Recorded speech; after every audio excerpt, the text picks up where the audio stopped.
Meme coin alpha group. What? I swear. Reels has just become propaganda and scamming. I can't find anything on there, bro. Alright, okay. Alright, econ plus style. Please save me. Alright, okay. You know what? I think, yeah, this is definitely a good idea to actually watch this one. This basically is a good summary. Alright. We got a while to go. Let's get going now then. Alright, let's look at some exam techniques, shall we? So, something I'm sure you'll end up drawing in your exam, probably both diagrams to be honest, is a shift of aggregate demand and a shift of aggregate supply, both of which will probably form the heart of your analysis. In which case you need to know how to talk about, to be honest, is a shift of aggregate demand. Okay. And a shift of aggregate supply, both. I say and drawing this in my exam. Okay. Yeah, actually, that'd probably be a good idea.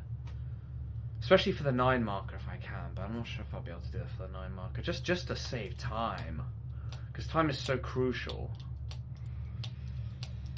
And it's just like a quick but decent enough diagram. The hell? Welcome to a quarter way through economics A level. That's or at least no, a quarter through macro economics A level. We're still in the year 1 territory here, but we'll get to year 2. This is the more simple stuff. But DCA is basically trying to formulate a plan to be able to essentially just get an A and then never have to think about economics apart from maybe my free time ever, probably at least not forcefully ever again. What are you doing? Oh, I'm doing economics revision. I then have a 3-way. I think it is a 3. Let me pull up a calendar real quick. Let me pull up a calendar. Is this your evil plan to take over Minecraft servers?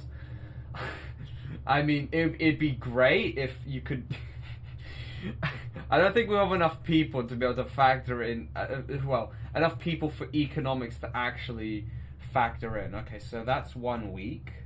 1, 2, 3. Hold on. Wait, this can't be right. 1 week here. Yeah, that's 1 week. That's week number 2. Wait, no, I know I'm tweaking. I knew it, I'm tweaking. So that is 1 week. That is 2 weeks. That's going to end up on the 1st, okay. That is, I think, yeah. Oh, no. It's not exactly 3 weeks. It's 2 weeks and a half. Okay. It's not 3 weeks. It's 2 weeks and a half before my next, after this exam. Then I've got my 2 exams, and then literally everything's going to start combining, so it's not really much of a break. I really would rather my exams be more spread out, but hey, they're not going to do that. All right, let's get cracking anyway. Both of which will probably form the heart of your analysis. I hope. In which case, you need to know how to talk about these effects very carefully, and you need to make sure they explain the effects on the macroeconomic indicators with crisp, concise, and clear detail. Better, hopefully. So let's have a look at both shifts: shifts of aggregate demand and shifts of aggregate supply. Right. Aggregate demand shifts to the right for a whole host of reasons which doesn't really matter. So for some reason aggregate demand shifts to the right. We then need to analyse the effect on the 4 key macroeconomic variables, of which we have growth, employment, inflation and trade position. We need to be able to do all 4 from one diagram. So from one diagram, what's going on to these 4 objectives when aggregate demand shifts to the right? Well, we can see on the diagram there is going to be an increase in growth, isn't there? Real GDP increases from Y1 to Y2. So growth in the economy increases. Unemployment in the economy is going to decrease because of an increase in growth. I'm going to explain why in a second. Inflation, as you can see from the diagram, is going to increase. Price level increase from P1 to P2. And the trade position is actually going to worsen. Ooh, importing. It's no good just stating those 4. So many students just state these things and think, yeah, done it, happy. No, you will be capped. You won't score very many marks for doing that. You need to explain why exactly these things are happening. So let's go through one by one. Why does growth increase? Growth increases because firms react to this increase in demand by producing more goods and services. There is more demand out there in the economy. There is a greater incentive for firms to produce more goods and services to meet that extra demand. Therefore, output in the economy increases. Therefore, there is an increase in real GDP. That's how you need to explain it. Learn that properly. Unemployment decreases. Unemployment and growth are very much linked together. Whatever happens to growth, you can then make a link to what's going to happen to unemployment. So whenever growth increases, unemployment falls. Because labour is a derived demand. Remember from my video on unemployment that labour is a derived demand. Derived from the demand for goods and services, which is what growth is. So that's what derived demand is. I'm still going to search up derived demand because I keep forgetting exactly what it means. I think I have an idea, but it's better to be exact than... It's like it's coming from one good or service, another one. Demand for a good or service that is not directly for its want for its own sake, but rather because it's need to produce another good... Yeah, okay. Because consumers do directly demand. So it's almost like joint demand. Yeah. It's basically joint demand. I haven't started revision for macro on my cook. Nah, I'm gonna be honest. Since you're done with micro, I'm gonna be completely for real. Unless you want to go more advanced, the diagrams he's got right here. Oh, hold on, hello. Let's hope that's not an OBS crash. Yep, that's. I was just like, sorry, I don't actually know how much happened. I know, I think when it crashes like that, it exactly crashes that. I'm gonna let it like resettle real quick, and then I'm gonna continue talking what I was talking about. Yeah, I think we're back. We back? Yeah, we're back. Okay. All right. So I think because when it does do the crash, when it does that, it crashes exactly at that point, so it doesn't matter. So essentially.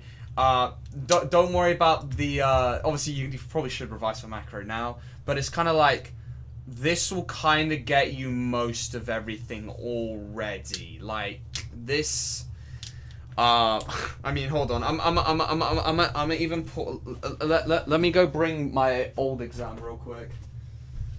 If I can actually find it. I probably can't. If I can't find it, I can just easily explain it. Yeah, that's my biology unified. That ain't what I'm looking for here. What is this one? Oh, this is the paper 3 multiple choice. Sigma. Alright, whatever case. I used even more simple diagrams and got A star, so. But it's kind of like, again, I don't trust my econ teacher enough. I feel like he overinflated the grades, which I don't think is a good thing.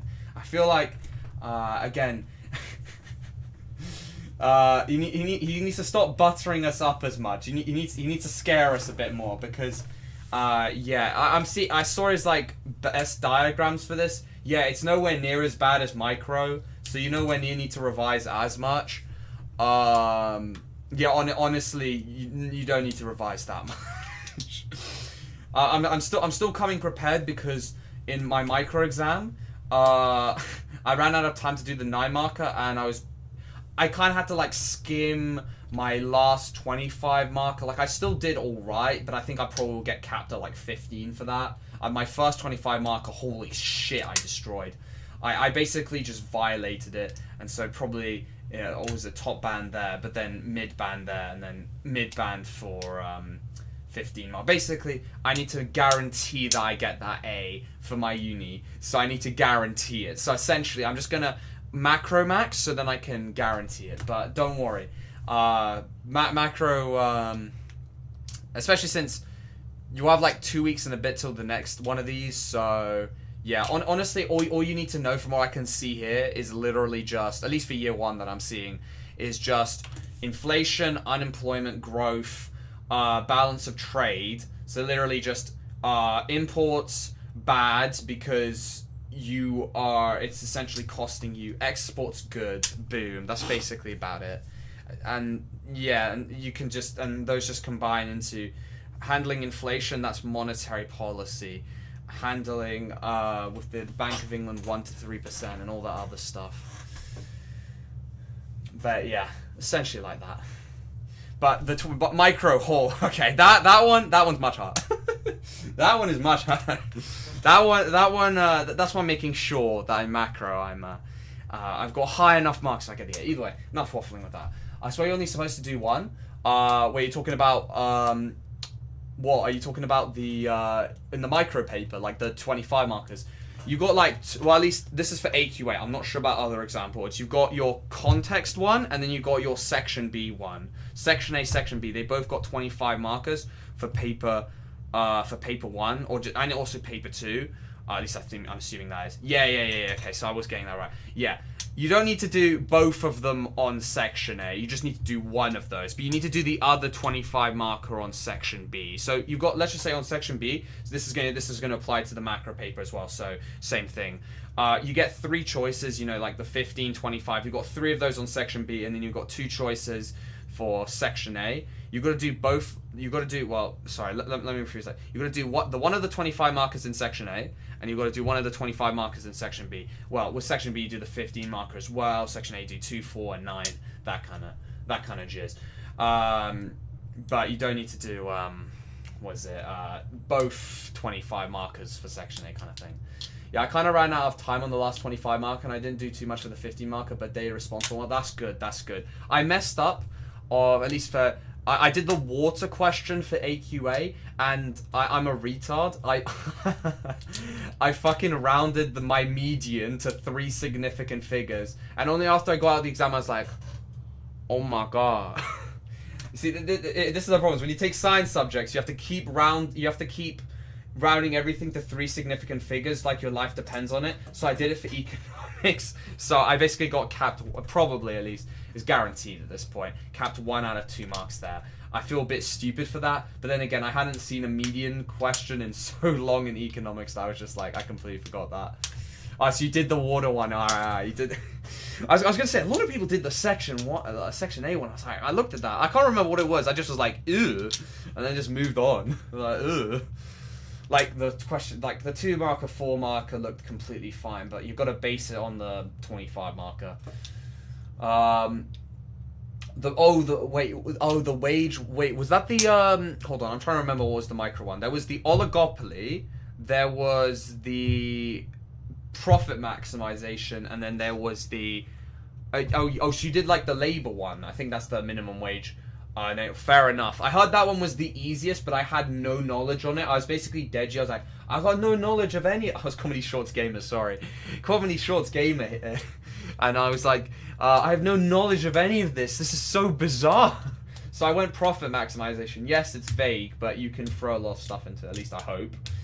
But yeah, I had to rush that one so I could get my fat judgment. So I could basically evaluation max it. So I think we did okay, but I didn't do a second graph. That's why I'm like, yeah, not ideal.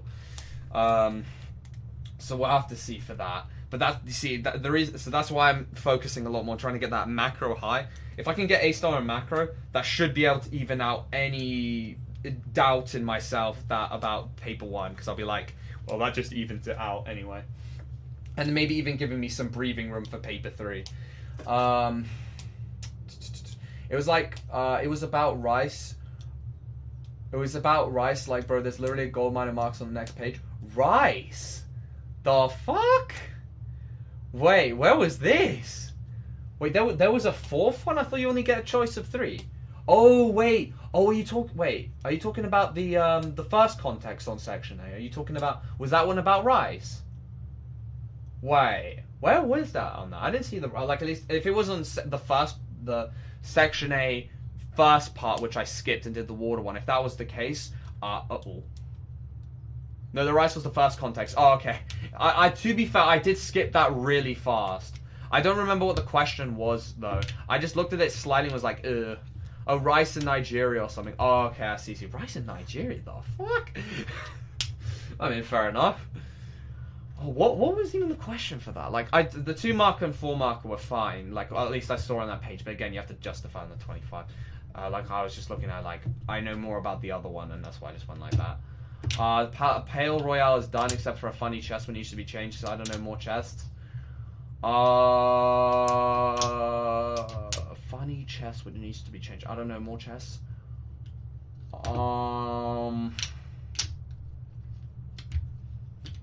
I mean, I'd say just take your add as many things that people may like, Cake. kind of thing, and make sure it's all good and stuff, because I'm not sure if I'd be able to do it on the week.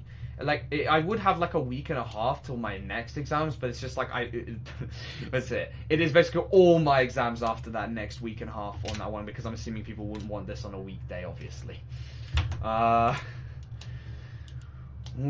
yeah, okay. So if I was I understand that the grade things aren't too far away from each other. It's like 5 marks between grades at a certain point, but we got to make sure that macro, we smash it. Make sure I've got the, basically I need to improve my time management to the point where I can actually touch that 9 marker and scrape, and like, basically not just scrape, grab a few marks from there as well. The 25 marker was keeping the price of rice low. Not too bad, but there was too much to evaluate in the stuff. There was so much to evaluate and stuff in extra. That's probably why I went, there was so much to evaluate. The 25 marker was about keeping the price of rice low. Not too bad, but there was so much to evaluate and stuff in the extract for water. I guess it's for me in the regard. I was like, I prepared a lot for evaluation, so I'd be able to just keep, like, I just kept saying, well, this is under the assumption that the short run, long run impact of this is, the impact on shareholders is this, stakeholders is this, winners and losers, and like the points and all the other stuff. I was just like, you know what?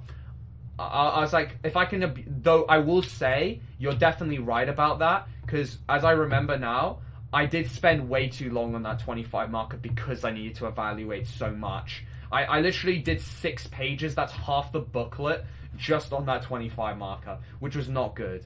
Like, yeah, probably means that 25 marker is going to be very high, but I did sacrifice A, the 9 marker, and B, the second 25 marker a decent amount, like, is like half, kind of half. I'd say a bit more than half, in terms of like, I did more than half, because I was able to fit the good judgment and everything on that, but I wasn't able to get a second diagram, so probably like 40% missed on that 25 marker, and about maybe like 20% on that 15, and about the whole 9 marker. So yeah, at some point it was not worth it, but I can't remember exactly the question. See, I don't even remember the context, full stop.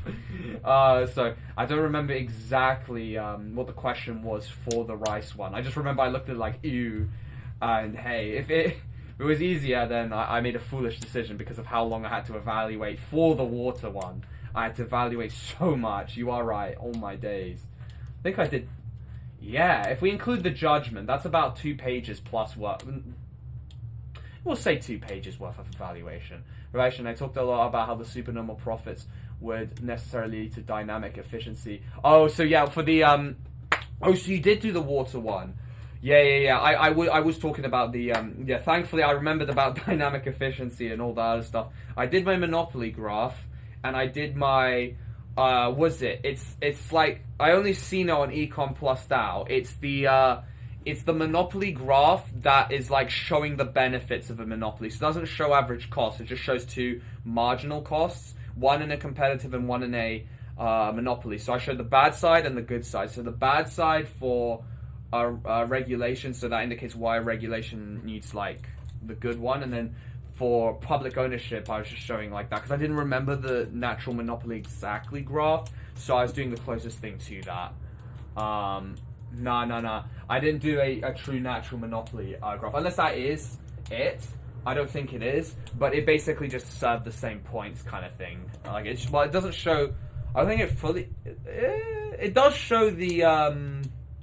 No, to be fair, it does show the allocative, productive, and X efficiencies of a natural monopoly.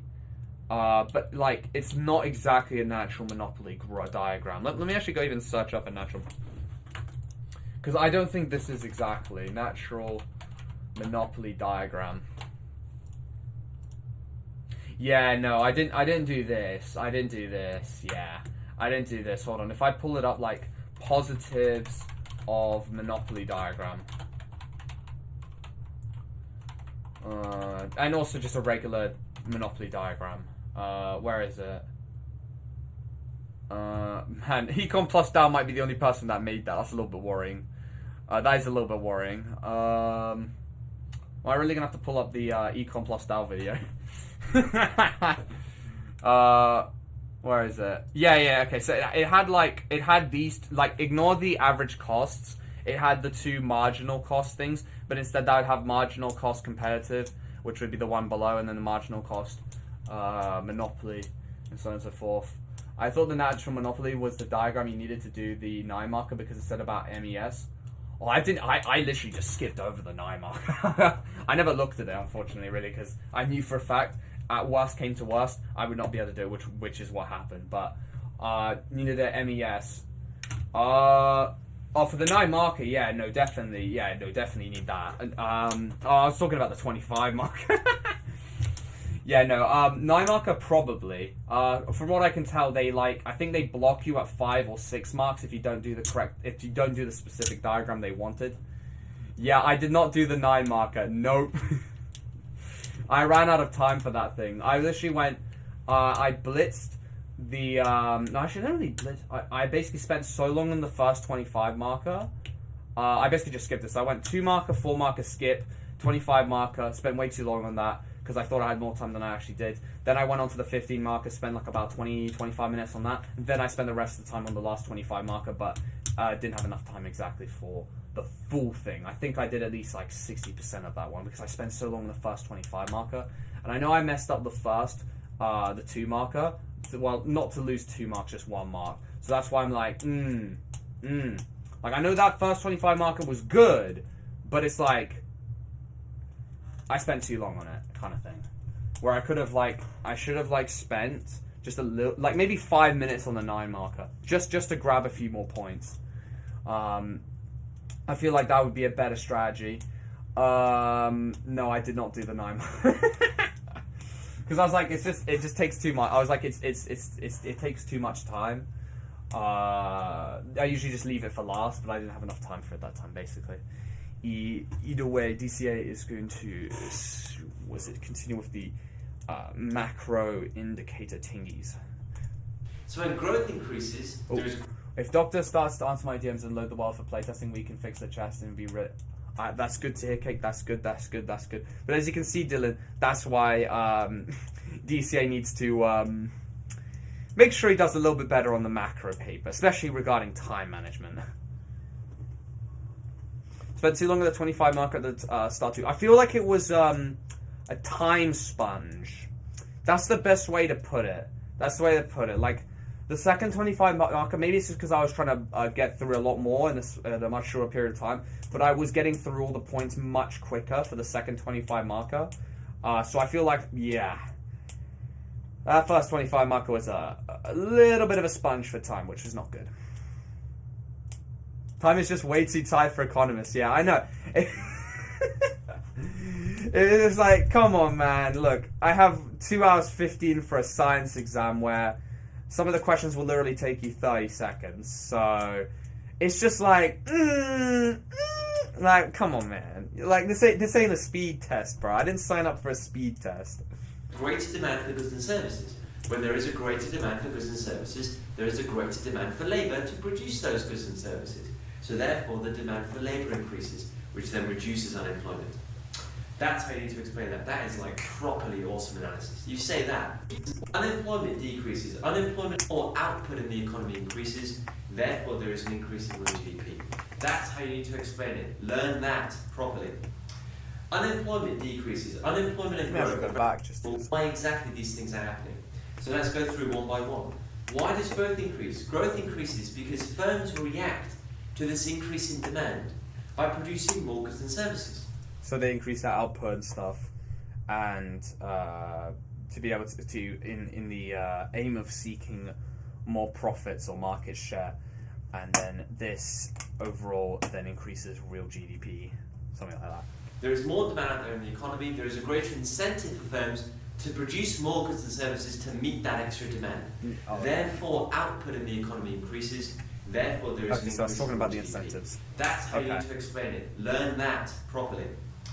Unemployment decreases. Okay, unemployment decreases because there is more demand for labour because firms are incentivized to meet the new demand for their goods and services in the economy for the incentives such as, again, market share, profit, and so are more likely to utilize their factors of production, such as gaining more labor, to meet that new demand, and yeah, something like that. Increases. Unemployment and growth are very much linked together.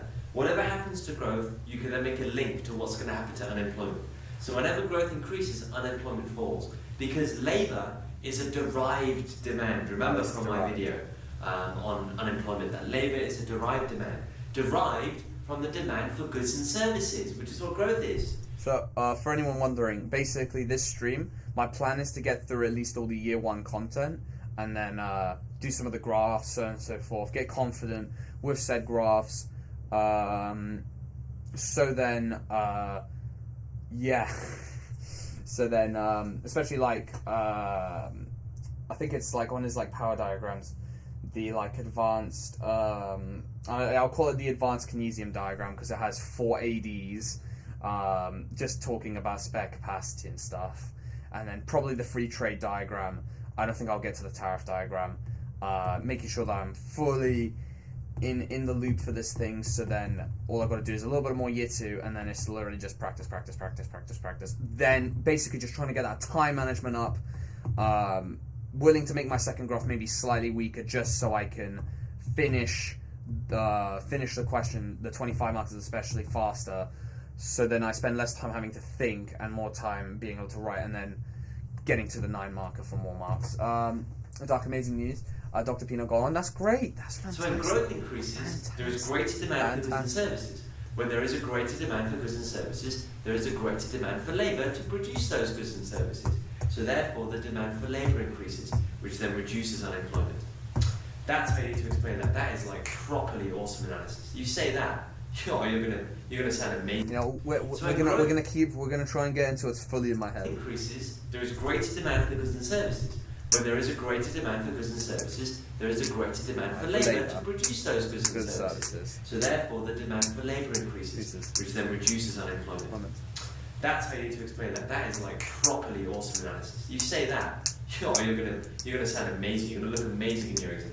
Okay, so that's unemployment. Inflation. It's no good just saying there is an increase in demand for inflation. That's not good enough. Why is there an increase in demand for inflation? Well, now as okay, let me make a theory here. So the reason why there's an increase in demand for inflation is because the factors of production, as shown on the LRAS curve, are near full employment, and so it only creates inflationary pressure after a certain point, as there can no longer be any more, as there cannot be any more extended production. So as demand increases, firms can only meet this increased demand through raising prices, causing so on and so forth. There is more demand in the economy, more growth. There is more pressure put on the existing factors of production in the economy. Therefore, the price of those factors of production is going to increase. Boom. So the existing factors of production might be land, it might be labour, capital. When there is more pressure put on labour, for example, more pressure put on labour, workers are going to demand higher wages. And that's okay, never mind. I'm not that good. I'm not that good. In the economy. Okay, I didn't think that far. Therefore, the price of those factors of production is going to increase. Yeah. So, but I didn't think about wages. That's the production point. might be land, it might be labour, capital. When there is more pressure put on labour, for example, more pressure put on labour, workers are going to demand higher wages, and that's going to increase prices. That's going to increase costs. That's going to increase inflation. So, when we are close to full employment levels of output, there is more pressure put on the existing factors of production, which causes upward pressure on prices, thus increasing inflation. That's fine. And for trade position, the way you work out trade position, you go to inflation. Whatever's going on with inflation, you can make a link to exports. So here, inflation is increasing, which makes exports in the economy less competitive. Therefore, the demand for exports is likely to fall, therefore reducing exports in the economy and worsening the trade position. With aggregate demand, we can also make a link to imports. So as a result of the economic fall, therefore reducing exports in the economy and worsening the trade position. With aggregate demand, we can also make a link to imports. So as a result of the economy getting richer, of people in the economy getting richer because the material living standard is going up, people are going to demand more stuff. They've got more incomes, they want more stuff now. So they're going to probably going to demand more imports because a lot of that stuff can't be produced in the domestic economy. So when there is more growth in the economy, there is also more demand for imports, which again is going to reduce the current account position. That effect is much smaller, I would say, than the inflation one. So your primary place to go is the inflation impact, and that has probably the biggest weight, although position. That effect is much smaller, I would say, than the inflation one. So your primary place to go is the inflation impact, and that has probably the biggest weight, although so does, this is also quite a big effect as well. Right, let's do the same thing for long aggregate supply shift. So an aggregate supply shift to the right, what's going on? Well, have a look now. You pause the video now and have a go. What's going on to each of the four macro? Right, let's do the same thing for long aggregate supply shift. So an aggregate supply shift to the right, what's going on? Well, have a look now. You pause the video now and have a go. What's going on to each of the four macro indicators and why? See if you can... Okay, so there has been an available increase in the factors of production. It has caused growth. Okay, unemployment has gone down because there is more. How would you call this? Employment slots? What do you call it? There is more slots for labor. Inflation isn't having to go up because there's enough spare capacity. There is an increase in spare capacity as a result of an increase in the amount of the quantity, because of the increase in the quantity of factors of production or the quality. So as a result, that is causing no demand for inflation. The trade position, well, this is going to mean that there's going to be more exports available, as exports are more competitive and less likely for importing. The only thing I can't work out is growth. That's it. Is there just more goods and services flowing around in the economy? That's really all I got. You do that. Right, let's have a look, shall we? So what's going on with growth? You can see growth is increasing from Y1 to Y2. So yeah, there is an increase in growth. Happy days. What's going on with unemployment? Unemployment is falling. Hopefully now you can explain why. Inflation in the economy is falling. Great. And our trade position is actually improving. If you've gone to inflation to work that out, you're actually doing quite well. So trade position. Inflation in the economy is falling. Great. And our trade position is actually improving. If you've gone to inflation to work that out, you're actually doing quite well. So trade position improves. So the explanation, same reason for growth increasing. There is more demand now for goods and services. There is an extension of aggregate demand, isn't there? Oh, so there is more demand good point, because it's because of the price level. Same reason for growth. Oh, because of the price level, right. I forgot it's a movement because of the price level, right. Increasing. There is more demand now for goods and services. There is an extension of aggregate demand, isn't there? So there is more demand for goods and services. Firms respond to that by producing more output, which increases economic growth. When there is more growth, there is more demand for labour, because labour is a derived demand derived from the demand for goods and services. Therefore, when growth increases, the demand for labour increases, reducing unemployment. Perfect. Inflation in this sense, econ plus Dow is saving me, right? Demand for goods and services. Firms respond to that by producing more output, which increases economic growth. When there is more growth, there is more demand for labour, because labour is a derived demand derived from the demand for goods and services. Therefore, when growth increases, the demand for labour increases, reducing unemployment. Perfect. Inflation in this sense, it reduces because there is less competition for goods and services. So when aggregate supply shifts to the right, you need to explain the reduction in inflation in terms of reduced competition for goods and services. So now, because there is reduced competition for goods and services, overall that leads to reduced cost-push inflationary pressures, and trade position improves because now exports become relatively more competitive as the price level of the economy actually falls. That's to explain it, okay? You do that, that is going to be properly amazing analysis. So if the question's asking about growth, relatively more competitive as the price level of the economy actually falls. That's to explain it, okay? You do that, that is going to be properly amazing analysis. So if the question's asking about growth only, then you'd isolate the actually falls. That's to explain it, okay? You do that, that is going to be properly amazing analysis. So if the question's asking about growth only, then you would isolate the effect on growth. If the question's asking about growth and unemployment, the amazing analysis. So if the question's asking about growth only, then you would isolate the effect on growth. If the question's asking about growth and unemployment, you would isolate both of them.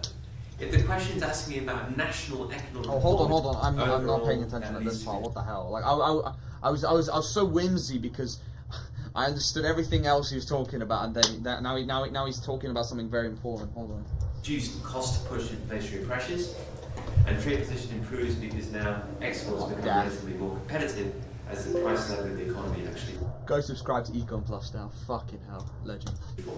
That's what we explain. Okay, you do that. That is going to be properly amazing analysis. So if the question's asking about growth only, then you would isolate the effect on growth. If the question's asking about growth and unemployment, you would isolate both of those. If the question's asking, then you would isolate the effect on growth. If the question's asking, you do that. That is going to be properly amazing analysis. So if the question's asking about growth only, then you would isolate the effect on growth. If the question's asking about growth and unemployment, you would isolate both of those. If the question's asking about national economic performance, or if it's about macroeconomic performance, you need to mention all four. That's very important as well. Oh, please be about macroeconomic performance then. If the question's asking about national economic performance, or if it's about macroeconomic performance, you need to mention all four. That's very important. Please, give me one of those. Bear that in mind.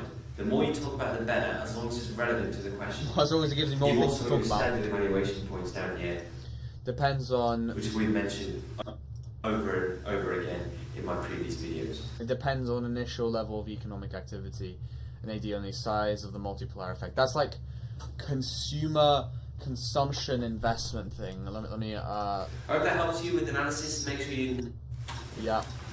Process by which any changes in the components of AD will lead to a new... Oh, anything! I thought it's just consumption. Change in national output. I do understand it though. Let me just go check Accelerate. Okay, this one is just about linked to investment from firms change.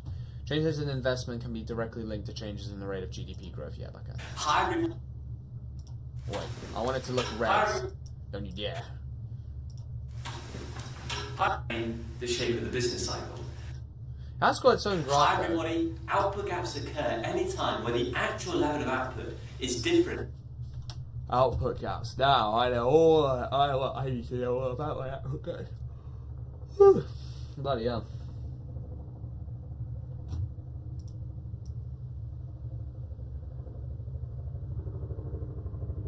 A star. Oh. Hi everybody, output gaps occur anytime where the actual level of output is different from the potential level of output, i.e. it is not equal to the full employment level of output. Hi everybody, output gaps occur anytime where the actual level of output is different from the potential level of output, i.e. it is not equal to the full employment level of output. Let's look at negative output gaps first. A negative output gap occurs anytime where actual output is less than the potential employment level of output. Let's look at negative output gaps first. A negative output gap occurs anytime where actual output is less than the potential level of output.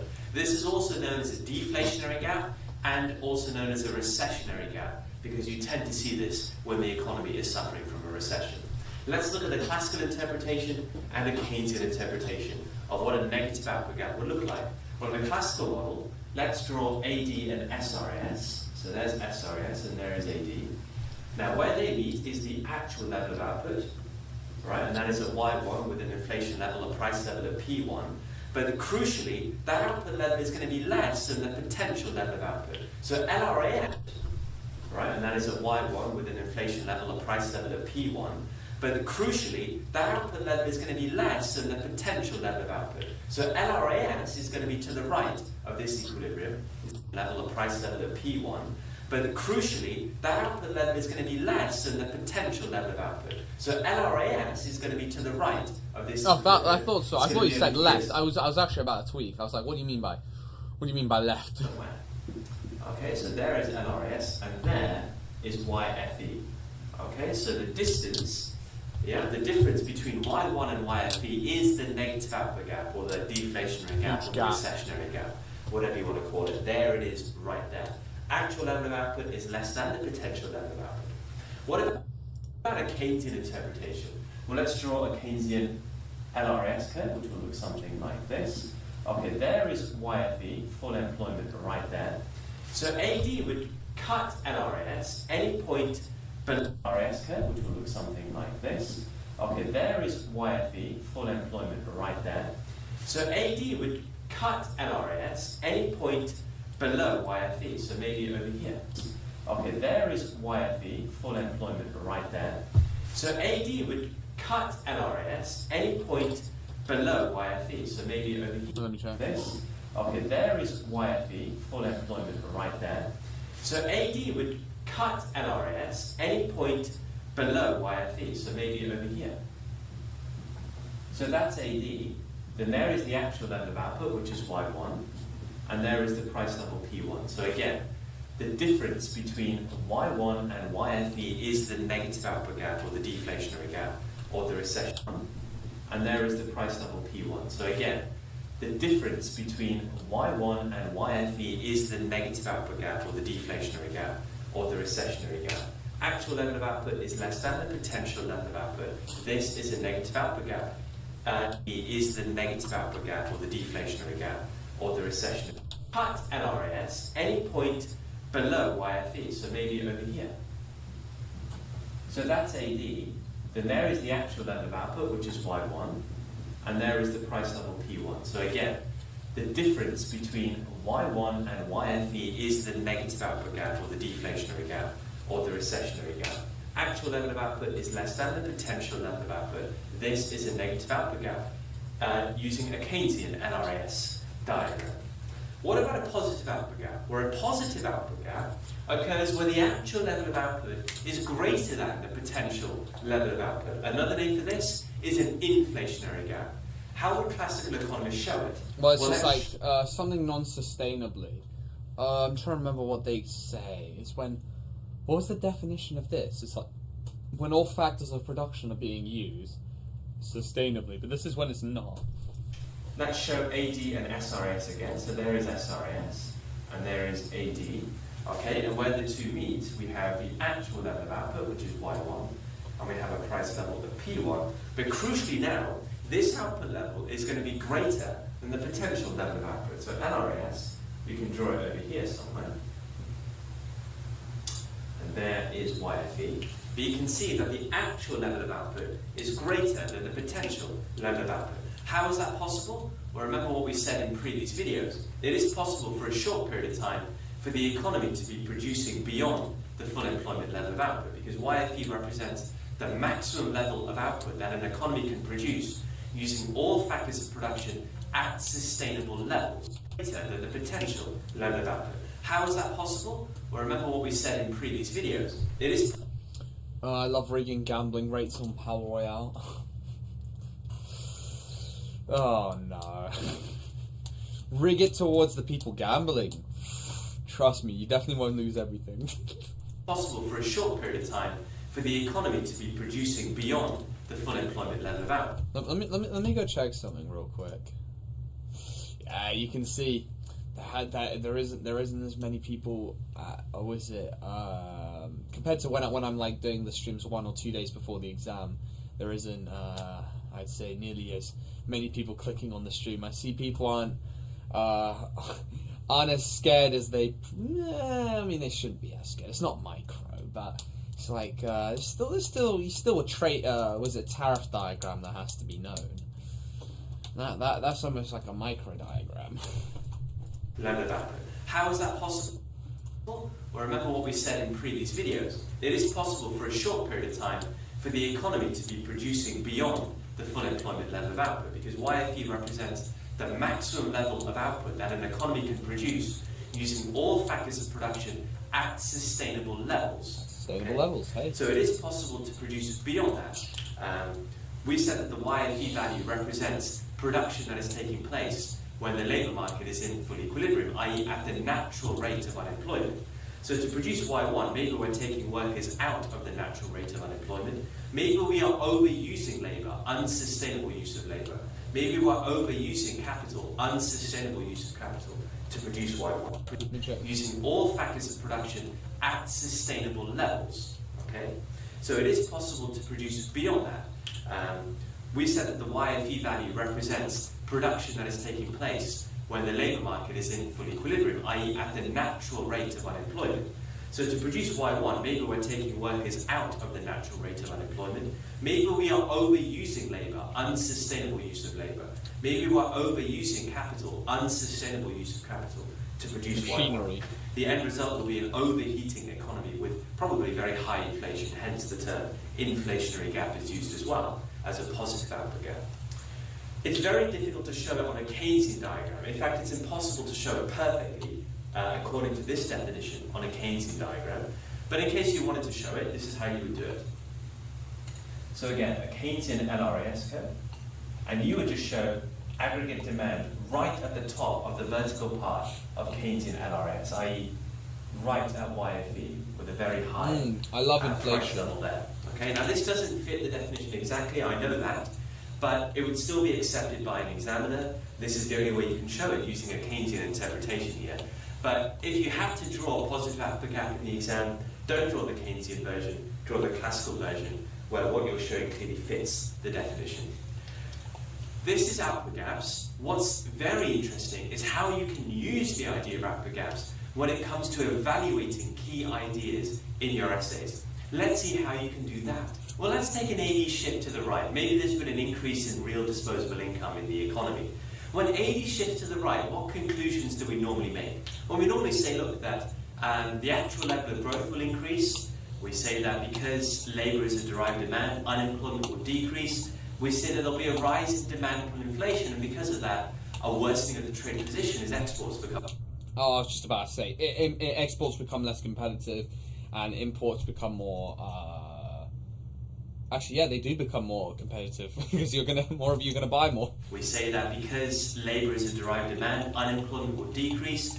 We say that there'll be a rise in demand from inflation, and because of that, a worsening of the trade position as exports become less competitive. That's normally our conclusions, but we can evaluate that, we can critique that by using output gaps. Now what we can say is, what if there is so you can critique, an increase in you real can critique the traditional economics, right? Critiquing traditional economic theorem. Oh, that is a fat video coming up next. 14 minutes. Ooh. Oh boy. Yeah, it's definitely gonna be tough trying to get through the year one playlist. My God. Two exam. The fuck?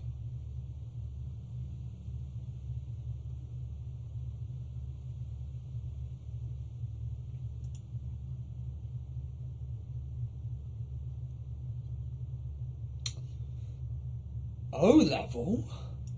Who the fuck is still doing O level?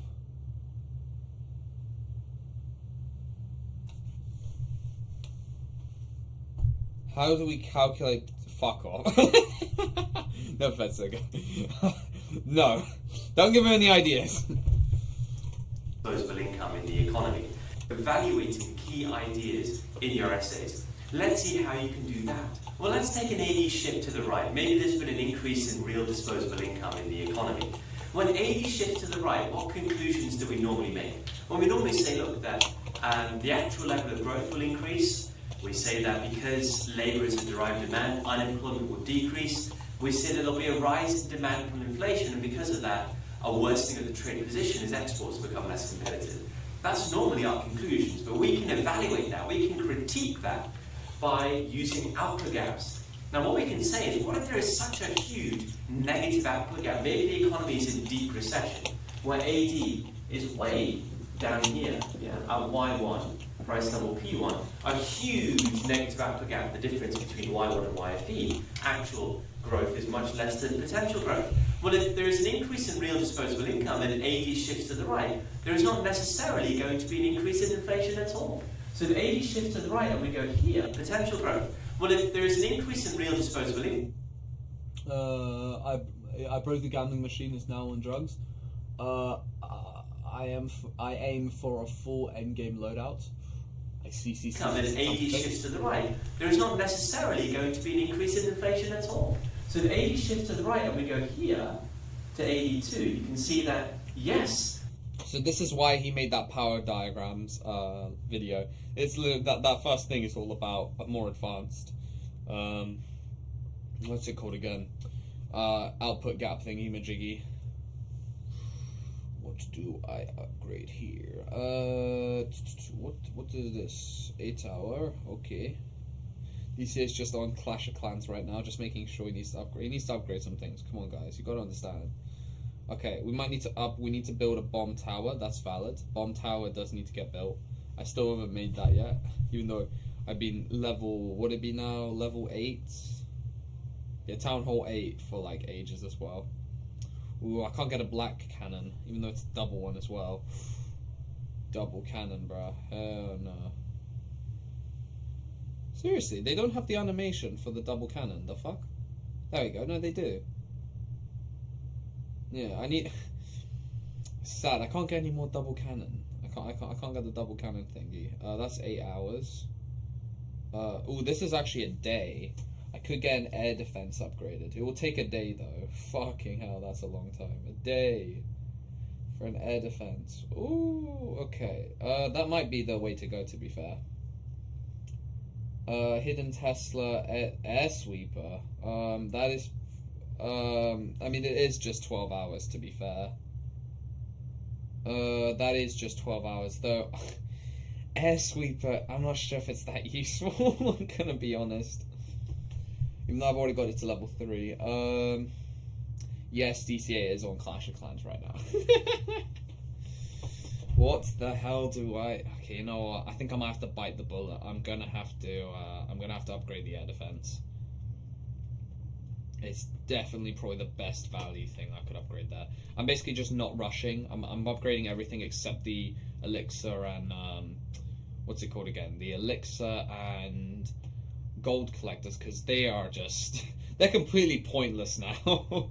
they've completely made them pointless with the fact that troops train now instantly and for free. So there is zero reason for me to ever upgrade them, pretty much ever, unless there's always something else I need to upgrade before. So there's a giant bomb that can be built. There can be anything that can get built. Let me check this. Okay, everything's gonna take like 12 hours, so there's nothing to worry about there. What about this side? Yeah, nothing. Okay, I don't think I need to even look at Clash of Clans for the rest of the day. Cool. Is it just me, or when you draw the Keynesian LRAS curve, it isn't supposed to curve up Is it just me, when you draw the Keynesian LRAS curve, isn't it supposed to curve up the go vertical, not stay flat at the start? Oh, okay, I see what you mean. If you're talking about, isn't it supposed to just immediately just start? It's almost like a, you know, like, hold on. Let me pull out snipping tool real quick. This should be able. This should Can I just get like a mode? Okay, maybe not. All right, you know what? Screw it. All right. I'm just gonna. I think I know what you mean.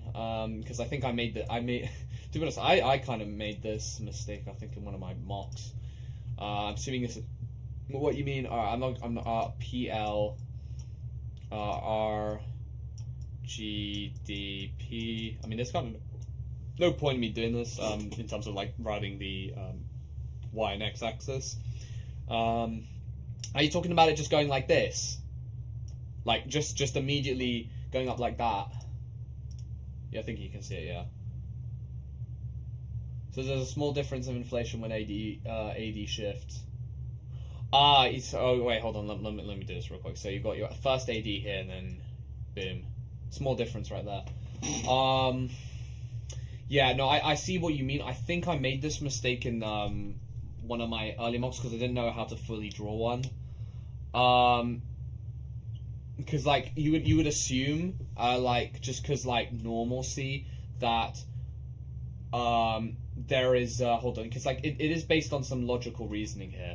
Obviously I should be a little bit careful in terms of not accidentally getting it wrong, but it's a good idea to like clear it up. because you're getting closer to maximizing your factors of production. Let's just say factors of production is like here.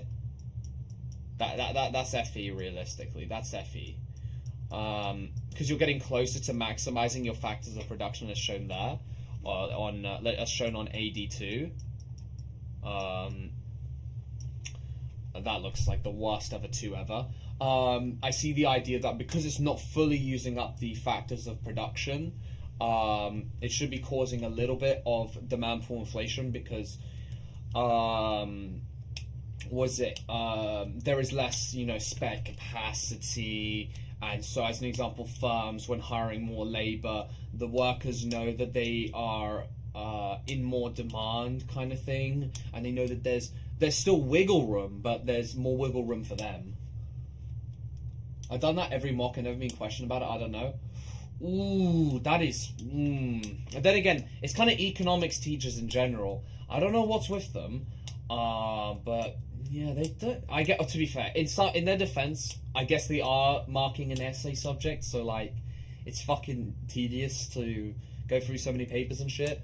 But as an example for me, my grades were so obviously overinflated. Like, holy shit. Maybe great for uni, but not for this.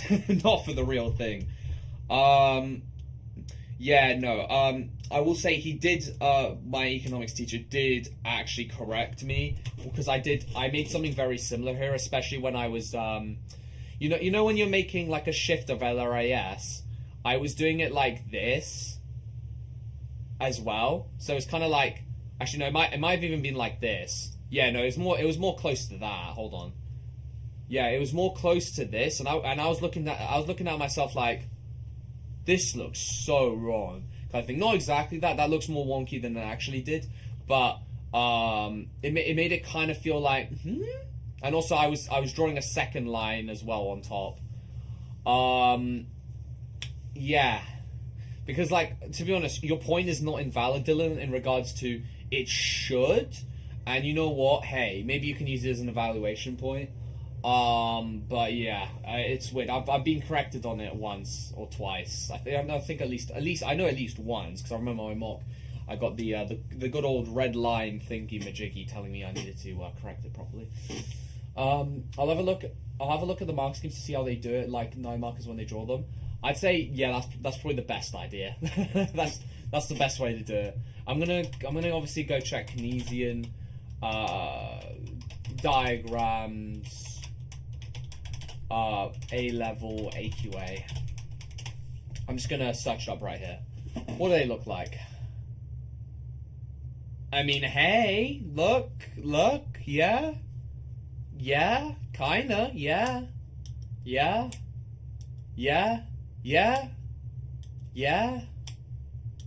oh, well, I mean, I think this is what they're talking about, but, oh yeah, no, this, this diagram right here, this one is what the guy recommended to draw. Yeah, honestly, you can't see it. Good point. I've still got the snipping tool above. I'm a retard. So that one, not so much. This one, and I saw a few more that do fit your point. Yeah, this one. What else is there? That one. Yeah, this. It's weird though, but I got a kind of wrongy thing, but I guess I see their point and stuff. Yeah, exactly what I was talking about. Intermediate. Exactly what I was saying. Intermediate. I knew it. Like, the thing wasn't insane, isn't it? It wasn't an insane thing to say. I guess when I was thinking about that, I might be thinking too advancedly. But hey, I wasn't wrong actually when I said that explanation earlier. Yeah. Huh. I don't think it doesn't matter as long as you shift it accurately. Yeah, I feel that's definitely. I feel you. Some fucking guy just keeps saying that. I know. Just like, yes, please. Yeah, no. If you shift it correctly, no, it should be completely fine. But yeah, I think at least I'm probably going to stick with what econ plus that was doing, because now I'm better at drawing it like this. But yeah, no, how you're drawing it, Dylan, it's definitely still right. It is definitely indeed still very much right. I guess it'll be more difficult-ish. You'd have to, yeah. I mean, it'll be more difficult to show spec capacity, maybe / output gaps. But you can just like go further below in your gap. Almost gave me a panic attack. Don't worry, it's all good. Even if you did get a panic attack, at least you wouldn't do it in the real thing. You'd have to work a little bit harder though. Since I plan to spam that diagram, well, hey, it is the way to go. Because hold on, let me go check something. How much do you get capped by AQA for macro if you only use SRAS? To be fair, the Keynesian one is like, you know, you're being more sophisticated. SRAS and LRAS diagrams. I want to know, because I am going to spam these as well, but I'm going to like try and be a bit more nuanced, though this might cost me, because the reason why I say might cost me is because what I mean by the nuances, using a slightly more complicated diagram like a free trade diagram, well, maybe not the tariff diagram, because that one actually looks like a micro diagram. I wonder, it's easier to show output gaps effects with Keynesian LRAS. Yeah. Also, I don't really know how to use the regular, at least like until now, I didn't know how to do basic LRAS curves. Like, well, not LRAS curves, sorry, this. I never ever did this. Never in any exam have I ever used this. I've always used Keynesian or LRAS. Though I think from what I've seen, again, but then again, I'm just slightly distrustful of my economics teacher because he's just a bit too generous with the marks he gives, which is problematic. So I don't know, because he did say, oh, you can just, compared to micro, you can just use LRAS or SRAS diagrams and not have to worry, compared to with micro where you get capped if you use S&D. Because of time management, I need to use these diagrams because they're very easy to do. They're very easy, very quick, less thought process required. Because I need to make sure that, one, I complete both the 25 markers, complete the 15 marker, and make sure that I've done a decent 9 marker, because then I get the maximized marks. Yeah, because with micro, I ran out of time, which was not good. Which is not good at all. I will say, though, was it for the multiplier effect earlier? Where was it? Oh, yeah, where is it? Number 14. From what I can see, apart from maybe the diagram, everything there is literally paper 3. It's basically just paper 3. Since macro is practically, macro is, well, I could even just say pretty much just practically BS, it can be easy to evaluate because nothing is certain. Yeah, exactly. Compared to micro, which is more specific, and as a result, they've got more facts and evidence. Because from what I've seen, they say either one is right, traditional or Keynesian, because etc. It's like philosophy at this point. Yeah, at this point, I just need... I know my deflation, I know my disinflation, I know my... Actually, I don't know the negatives of deflation, I know all the positives. Everything else I understand, the negatives. There's no positives of stagflation. Yeah, it's just... I think... do I do a test tomorrow? I don't think I'll do... I could do a test today, to be fair. I could do a practice test, see how well can I spam LRAS. Because, I mean, yeah, short run and LRAS should be fine. I mean, if I just do all the explanation stuff, I should be fine. I'm just thinking, can I just bullshit? Yeah, I think I can just bullshit. I mean, I'm just looking around. Yeah, I mean, I guess the rest of this is just knowledge. And then I'm just thinking, yeah, I need to know... Okay, what I essentially need to know is free trade... protectionism, I'm not even going to bother to say the specifics, fiscal monetary policy, I think that's really about it. Honestly, I think that's it. That's really about it. After that, since I basically know output gaps pretty well now, oh, sorry, unemployment as well. My bad. But that kind of fits into friction. Sorry, what's it? What's it called? And then I can enjoy my 2.5 weeks of basically a break. What was it? I'm trying to remember. What was it? Wow, if I don't remember, it doesn't matter.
And then, after I learn those things, we are in the clear. Good news. The type of house has been updated for Pale Royale and the fun chest removed. That's good.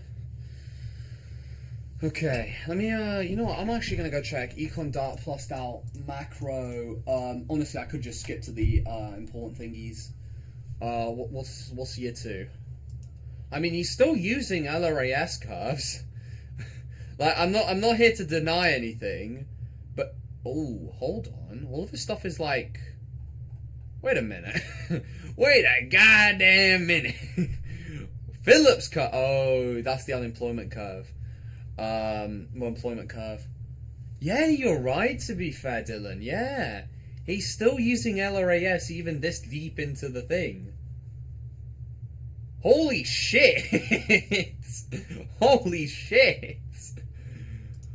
Wait, no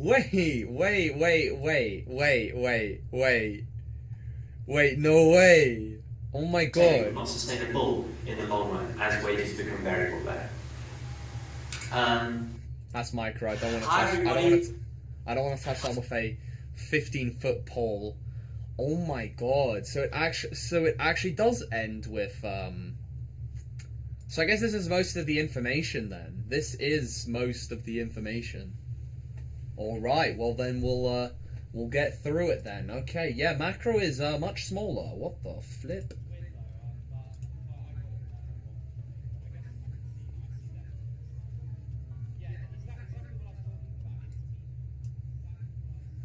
I see you're constructing something here, Cake. I see. I was not anticipating LRAS to be this late game. The fuck? But yeah, no, this really isn't micro. Thank you, Skibbity Cake Lord, for fixing Pale Royale. Thank you. Alright, well, this is, well, this is something. Okay, yeah, you might not actually have to revise that much at all for, Paper 2. I'm gonna be completely for real. You do not need to revise that much at all. I'm just gonna see. I'm gonna probably just continue watching through these. But now that this is completely reassured that he is still using. Yeah. Wow. Right. A huge negative output gap, the difference between Y1 and YFE. Actual growth is much less than potential growth. Well, if there is an increase in real disposable income and an AD shift... Sorry, we might have just skipped ahead 3 seasons. ...in real disposable income in the economy. When AD shifts to the right, what conclusions do we normally make? Well, we normally say, look, that the actual level of growth will increase. We say that because labour is a derived demand, unemployment will decrease. We say that there'll be a rise in demand from inflation, and because of that, a worsening of the trade position as exports become less competitive. That's normally our conclusions, but we can evaluate that, we can critique that by using output gaps. Now what we can say is, what if there is such a huge negative output gap? Maybe the economy is in deep recession, where AD is way down here, at Y1, price double P1, a huge negative output gap, the difference between Y1 and YFE. Actual growth is much less than potential growth. Well, if there is an increase in real disposable income and an AD shifts to the right, there is not necessarily going to be an increase in inflation at all. So if AD shifts to the right and we go here to AD2, you can see that, yes, we see the increase in actual growth. Yes, we see the fall in unemployment, but we don't see any impact on inflation whatsoever. The price level remains at P1. However, you could say, if the economy was operating at full employment or very close to full employment, and AD were to shift to the right due to a rise in real disposable income, let's say, then you might start to see a conflict. So if AD shifted to AD3, for example, then alright, we get maybe an increase in economic growth, but with that, we see the conflict of higher inflation. And you can say if the economy is at full employment and AD shifts to the right, there'll be no impact on growth, no impact on unemployment. They'll start to see a conflict. So if AD shifted to AD3, for example, then alright, we get maybe an increase in economic growth, but with that, we see the conflict of higher inflation. And you can say if the economy is at full employment and AD shifts to the right. So far from what I'm understanding is you need to spam spam conflicts of macroeconomic indicators, marginal propensity to consume is basically a fat amount of everything, plus the multiplier effect, which involves marginal propensity to consume, but that's paper 3 really. So yeah, wow, there is. Maybe it's because I had even more. I had less time to prepare for micro, but the difference in difficulty is very much apparent. My fucking god. Okay, right. Well, maybe that A star may have been actually legit. Well, let's try and make an even better A star, because we got to make sure that because obviously grade boundaries are rising as a result of this guy, as well as probably because students are getting better. I don't need A star. I need to. Well, in this exam, yeah, but in total, I need an A. So whatever happens, as long as I get an A, that's all that matters. As long as I get that A, that is all that matters. Wait, actually, let me go check something. It's like, I think at most it's 66%. That's as far as the grade boundary is going to go. I know it's technically 62% right now, but just actually let's just say 64%. Let's be more realistic. Let us be more realistic here. So if I did 240 times 0.64, so 154 marks divided by 3, so roughly about 51 marks per paper. Roughly about for safety reasons. I don't. Let me check. Let's do a check of what I did for paper 1. Let's just say we got 1920 for the first question. I think I did it better than that, but we got to stay humble. 20 plus 8. Let's just say 20. So 28 plus 1, 29 plus 3. 29 plus 3. What would that be? I can't do maths. 32. Then there's the other 25 marker, which I think I got probably like 13, maybe 12, 13. So that'd be like 44.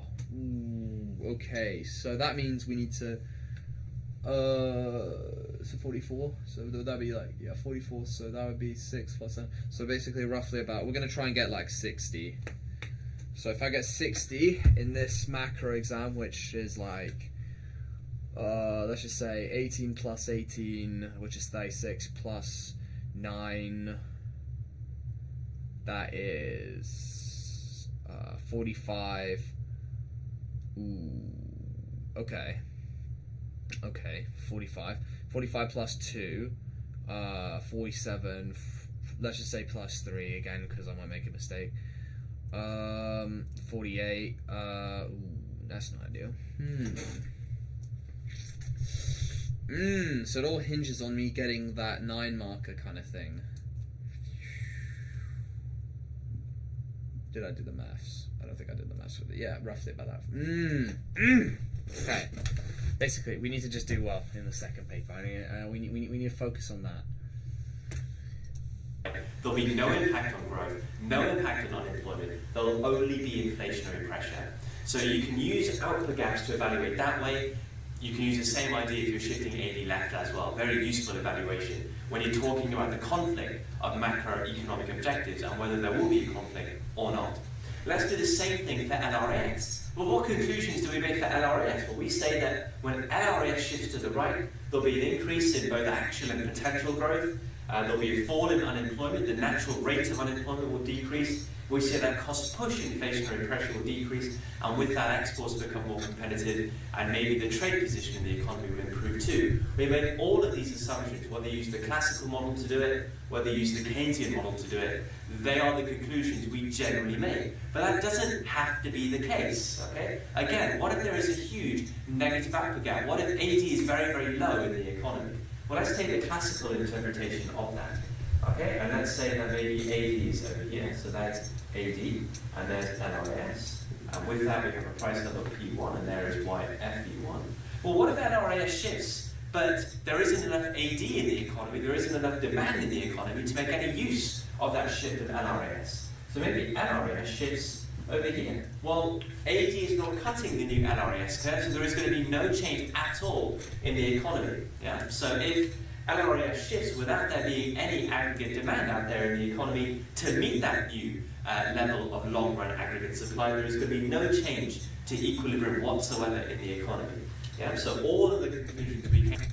Case, okay? Again, what if there is a huge negative output gap? What if AD is very, very low in the economy?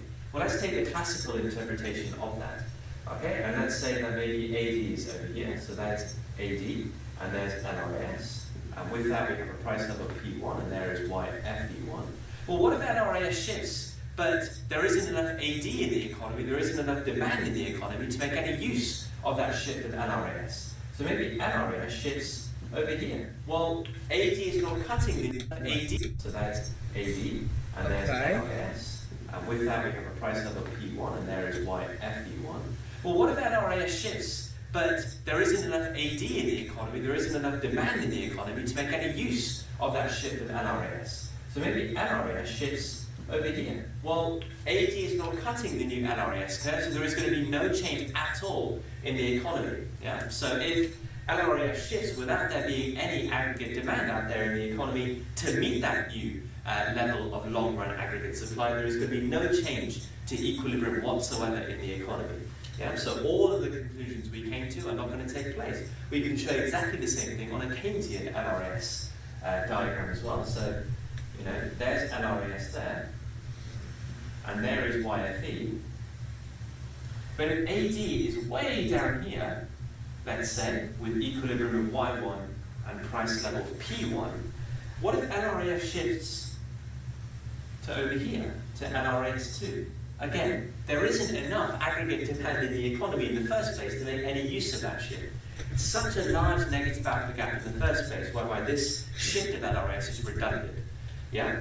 In this case, what is needed? Not LRAS shifting policies like supply-side policies, but demand-side policies, Keynes would argue, are needed to get aggregate demand closer to the full employment level of output. Supply-side policies, in this case, when the economy is in deep recession with a huge negative output gap, are going to be useless. Demand-side policies are the only to the full employment level of output.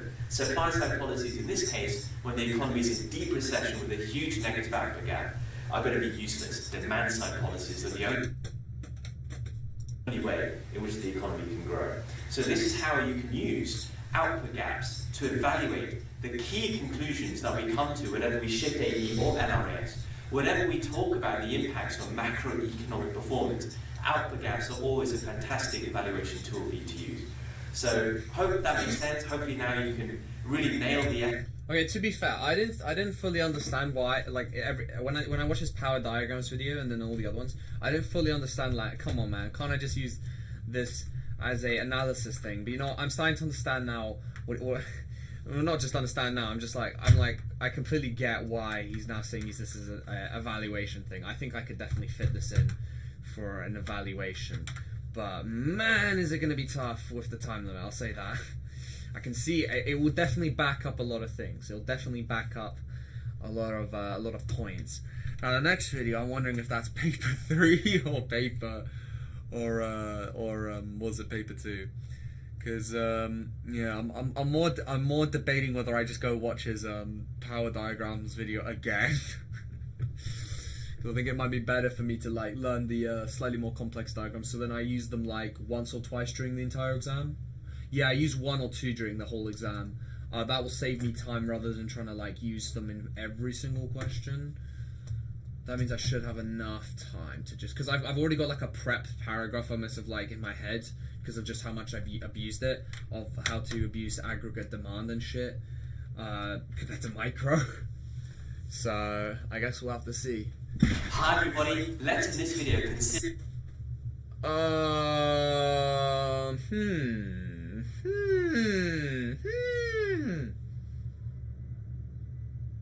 Yeah, please do. Please do.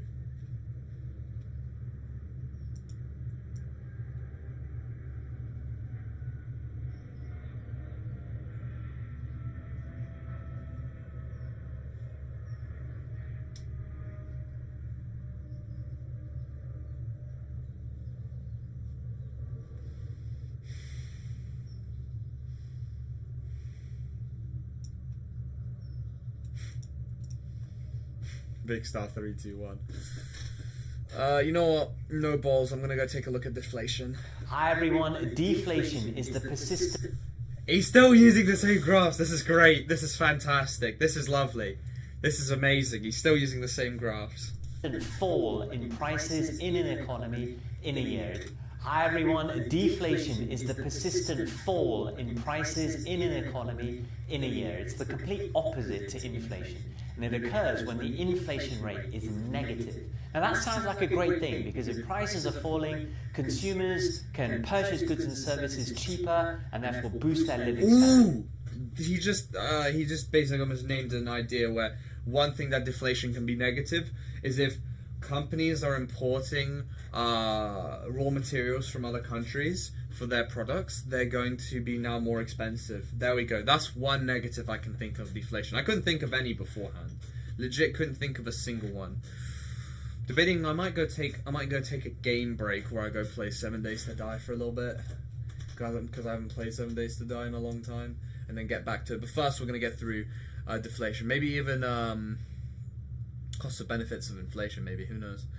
I'm just thinking, oh no, definitely types of unemployment. Yeah, no, definitely.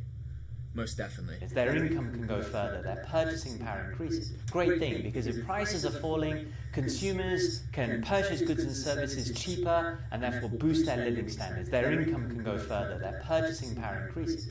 And for businesses, it seems like good news, because if prices are falling, their inputs become cheaper, their raw materials become cheaper, and therefore they can widen their profit margins as their cost of production fall. Sounds like a great thing, but it's not as simple as that. Yes, that could happen, but equally, deflation can be very, very bad. There are 2 types of deflation. We have demand-side deflation and supply-side deflation, but other terms for them.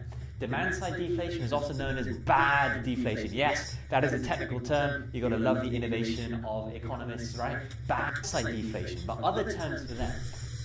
Yeah, no, in science they would never even find that.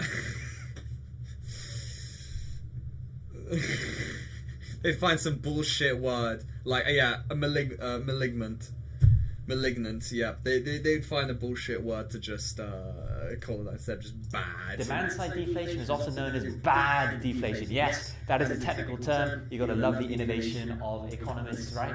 Bad deflation, also known as malignant deflation. whereas supply-side deflation is known as good deflation. Very nice, innovative term by economists. Again, good deflation, technical term. Also benign deflation, harmless deflation. So there are those terms that come with Bro, those are for different types of tumors, bro. Some guy literally took a look at cancer and was just like, yeah, I am going to name deflation over that. Is resulting as well, that could last at the same time. Is that we assume that from deflation. So there are those terms that come with it, term by economists. Again, good deflation, technical term. Also benign deflation, harmless deflation. So there are those terms that come with it. On a diagram, we can see that demand-side deflation just occurs when AD shifts to the left. Supply-side deflation occurs when SRS shifts to the right. So simple stuff there. But why do we say demand-side deflation is bad deflation in theory? Well, we can see from the diagram. When AD shifts left, there's our reduction in the price level, P1 to P2. That could be our deflation. But we can also see that this comes with lower economic growth. But also, the major issue is that we assume that from demand-side deflation, deflation could be long-term and anticipated. An assumption, but it's likely. Why? Because if AD shifts left, and let's say a recession is caused in the economy, recessions don't just go away like that. They take time. They last for a while. And therefore, if deflation is resulting as well, that could last at the same time. Even though there are policies to boost AD out there and to get economies out of recession, they take time to work. So deflation could be long-term here, and therefore could become anticipated, expected. Whereas we say the opposite for supply-side deflation. So here we can see our SRS shift to the right. We know why that could happen, a reduction in cost of production for firms in the economy. We've covered this many times in my playlist already. We can see the reduction in the price level, P1 to P2, that could be our deflation. But why do we say this one is not so bad? Well, we can see that it comes with higher economic growth. But also we say that this type of deflation is more likely to be short-term and therefore unanticipated, not really going to last and seep into people's mind. Why? Well, look at some of the reasons why SRS could shift to the right. Maybe lower raw material prices. Well, raw material prices might be low today, but in a couple of weeks they could easily go back up again and therefore take away the deflation.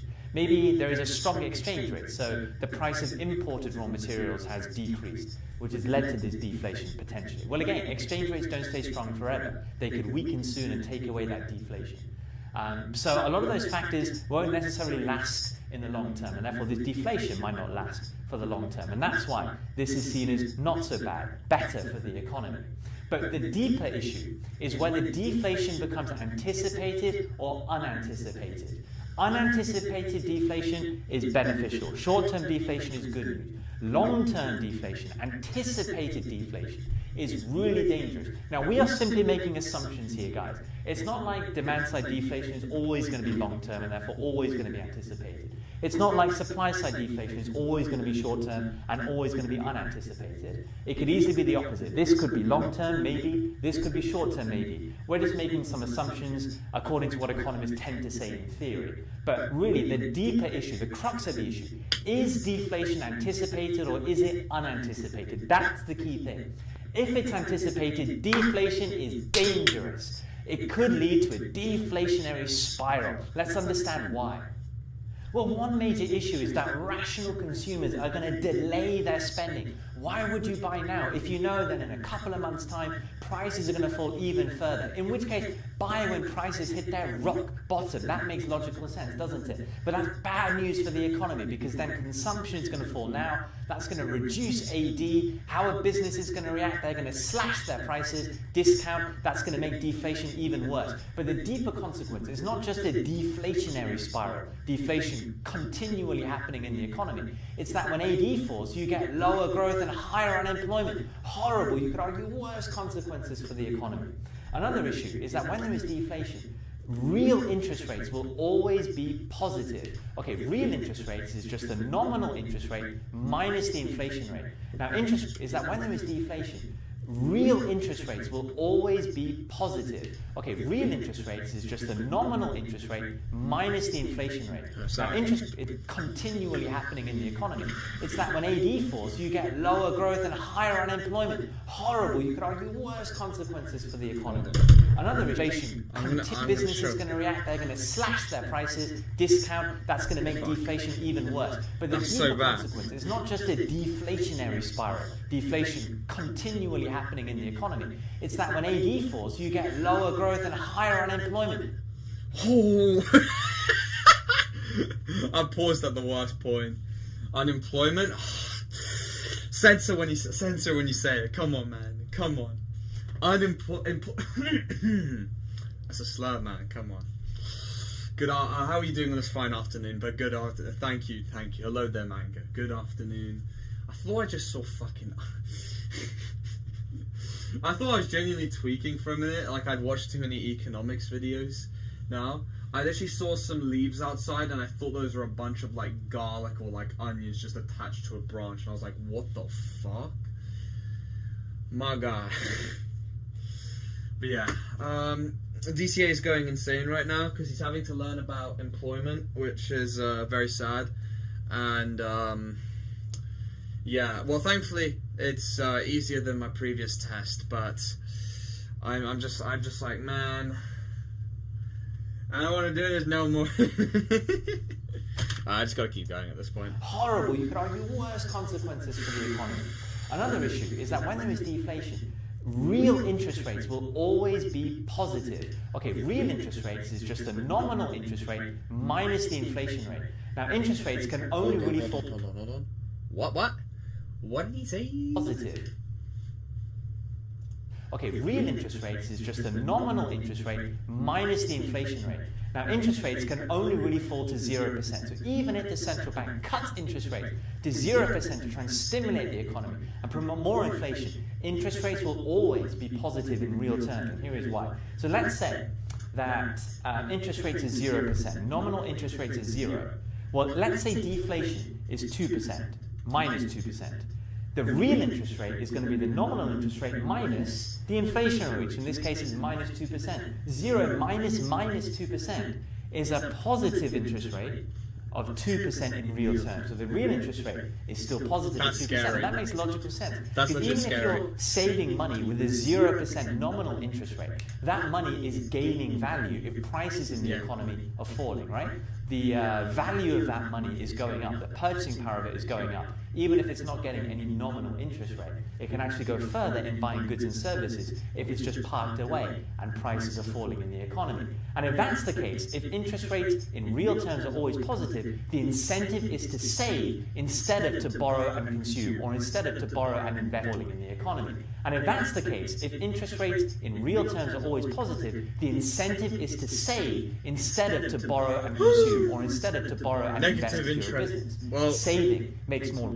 Well, so then why don't you give out loans at minus 2% when you know that's going to be the case? Come on, guy. Come on, man. Just give minus interest rates. Like, even just do it once. You'll get people to take the loan. Come on, man. They got to think ahead. You know, they got to think about this. Rational sense. What's that going to do? Well, if there's more saving and less borrowing for consumption and investment, AD is going to reduce even further. We get more deflation, but worse, we get lower growth, higher unemployment, deadly consequences. And another major issue is that when there is deflation, it increases the real value of debt. Ouch. Let's trust. Why does that happen? When prices are falling in the economy, profits for budget. businesses and incomes for workers are going to be falling at the same time. Why will profits fall? Well, if prices are falling, firms are making less revenue, and therefore that's going to hit their profits. But also, if consumers are delaying their spending, firms are not going to be making as much profit. So there's that issue for businesses. And for workers, their incomes are going to be falling. Why? Because firms are making less profit, but also prices are falling in the economy. So lower incomes are fine. It can actually match the lower prices that are happening in the economy. So we expect profits and incomes to be falling, and that makes it harder to service debt. Debt is always a fixed value. So if you have a household with a mortgage, so a consumer with a mortgage, let's say, and that mortgage is £200,000, just because there is deflation doesn't change that value. Your mortgage, your loan to buy a house, is still £200,000, right? You've still got to pay that value off. But if your income is falling, it makes it harder to service that debt. And that's what we mean by the real value of debt rises. So it's harder to service debt for households, for consumers, but also for businesses if profits are falling and they've got debt. And what does that mean? It means that consumers and businesses become averse to taking on debt. And if they're not borrowing, there's not going to be as much consumer spending, there's not going to be as much investment. That hits AD again, AD reduces, that means lower growth and higher unemployment again. We get into this horrible deflationary spiral and bam, the economy really suffers as a result. So really, So basically, economy suffer, not good, not Sigma. Alright guys, I'll be back.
Employment.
There's a skibbity on my lawn.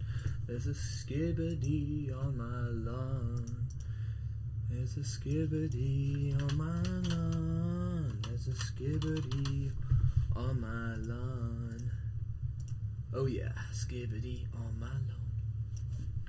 7 days to die. Ba-na-ba-na-ba-ba.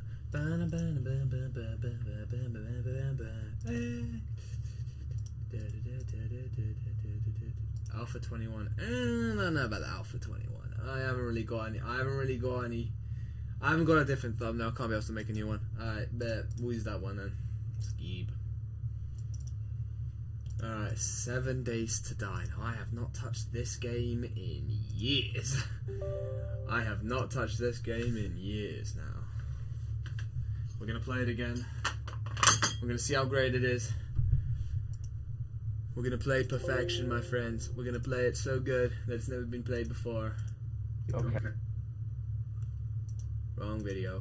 The consequences of deflation could be much worse than the consequences of inflation. Just look at Japan. Japan will tell you exactly that. Since the 1990s and their banking crisis, they've had continuous deflation. They found it really hard to get out of it. Greece, since their recession in 2010, again, have had regular bouts of deflation for a long period of time. Deflation from the demand side can be very, very dangerous. The key is that if it's anticipated, bam, you get these problems. Whereas short-term deflation is very beneficial. You get the benefits I mentioned at the start. Lower prices for consumers means they can simply buy at cheaper prices, improve their living standards, their purchasing power goes up. And for businesses, they can buy inputs at lower prices, reducing costs of production, widening their profit margins. That's if deflation is short-term and not anticipated. And really, that's the key thing to take away. When is deflation good? When is deflation bad? It's all dependent on whether deflation is anticipated or not. Anticipated deflation, yikes, bad news. And also we can talk about the cause. Remember, that is not a guarantee, but usually we say demand-side deflation is bad news, supply-side deflation maybe not so bad, because of the long-term anticipated nature here and the short-term unanticipated nature here. Man, that's some interesting stuff. Hopefully you enjoyed that. Quality stuff to take in. Bear that in mind, and I'll see you all. Hi, hello, let me do something. Hi everybody, let's in this video introduce fiscal policy by looking at government spending and taxation, the different types of both and the reasons why both are used. Yes, tell me, what is an ad valorem tax, please? Where? Oh, it's not even there. What the fuck is it? The fuck is an ad valorem? I'm still waiting to this day to know what the fuck is an ad valorem? Screamed an Irish person. What the fuck is an ad valorem? Yeah, exactly. Alright, skibidi. I'm gonna quit this one and I'm going to get the better version. Ow.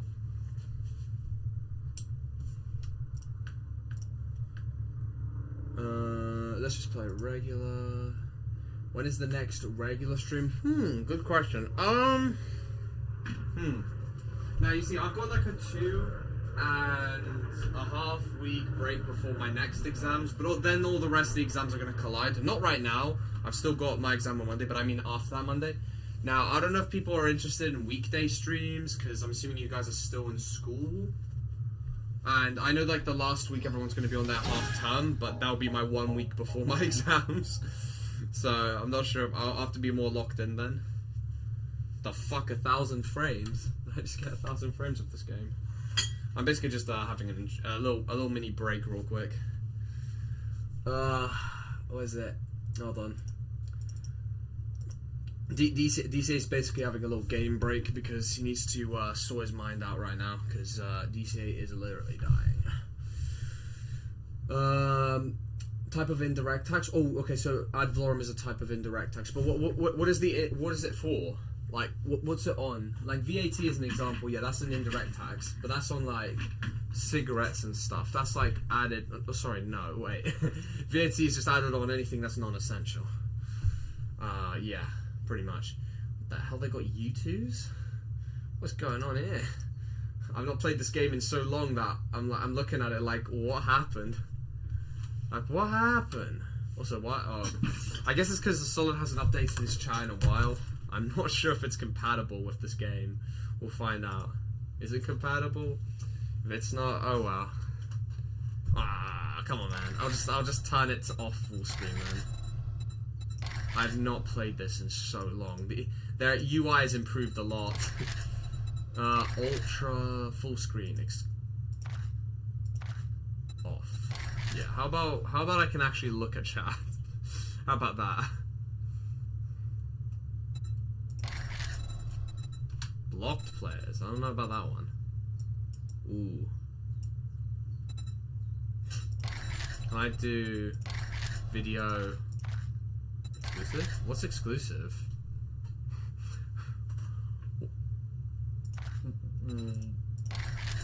Wait, so what's the difference? Oh, okay, I see. Right. Okay, that's what exclusive is. So I could go join.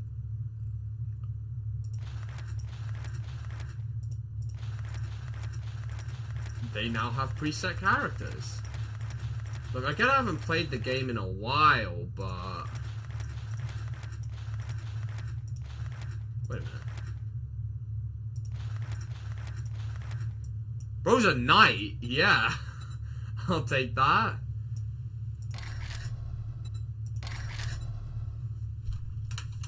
What the hell am I looking at?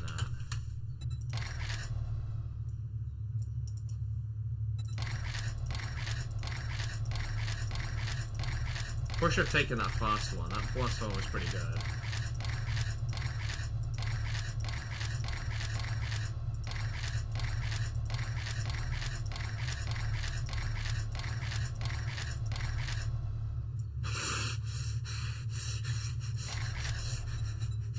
You know what? I'll take it. I'll take it. I'll take it. I'll take it. Yeah, I'll take it. I'll take it.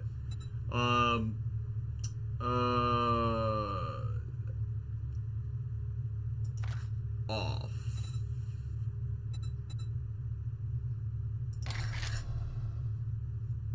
Result limit reached. That is suicide. What just happened? What just happened? This is suicide mods. That's gonna be suicide. I'm gonna die. Ad valorem is an indirect tax calculated as a percentage of goods value as opposed to specific indirect tax, which is a fixed amount. Oh, okay. So it's more specific. So that's the specific tax.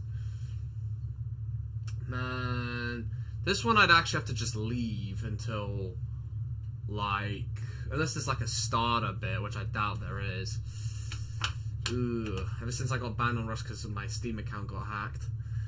I was thinking actually the Rust would be actually not a terrible idea for once, but I got banned because some guy called Chinaman. At least that's what he changed my account name to, Chinaman. At least he didn't change the profile, but I had to do that. VAT would be an example of an undercut tax. Really, not an indirect. Really? Okay, so I'll use ad valorem as my indirect tax then. Okay. Undercut tax. Huh. Interesting. Oh wait, sorry. Ad valorem would be an undercut tax. Sorry. Ad valorem, and then VAT is an indirect tax. Okay.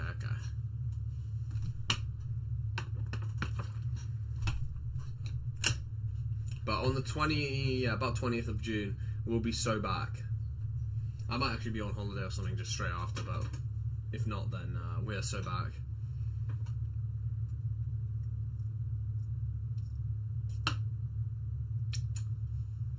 No, not undercut. It was a typo. Oh, so they're both examples of indirect taxes. Got it. I always wanted to know what ad valorem was, because I always keep hearing it mentioned, but I never could be bothered to search it up. No such thing as an undercut tax. I was like, like undercutting. I was like thinking, undercutting tax. I was thinking, is that like? I was like, I was thinking there's basis of reality of it because it's like trying to undercut a demerit good, maybe. Maybe. Wow. By the time I load into the world, it's going to be nighttime.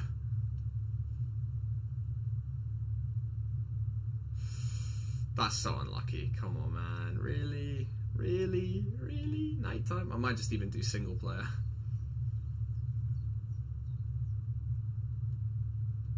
EAC / kick / ban. Not skib.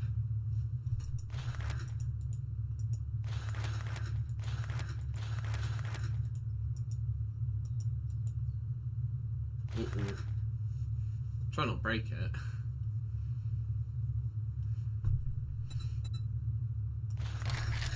Always land claim before building. Nah, that's bent.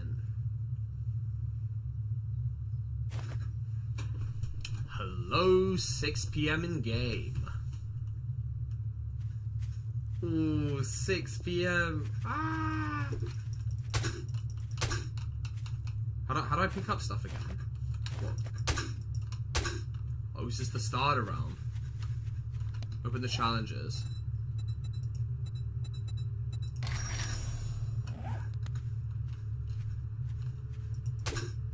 Oh, I have to go out here.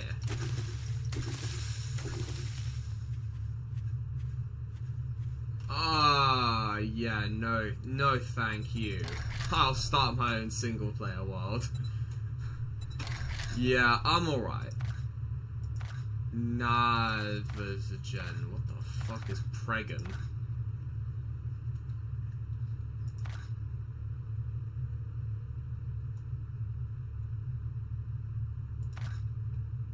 How would I even be able to give it? How would I even be able to, like, tell people how to get on this one? Max players? 16 players. Easy.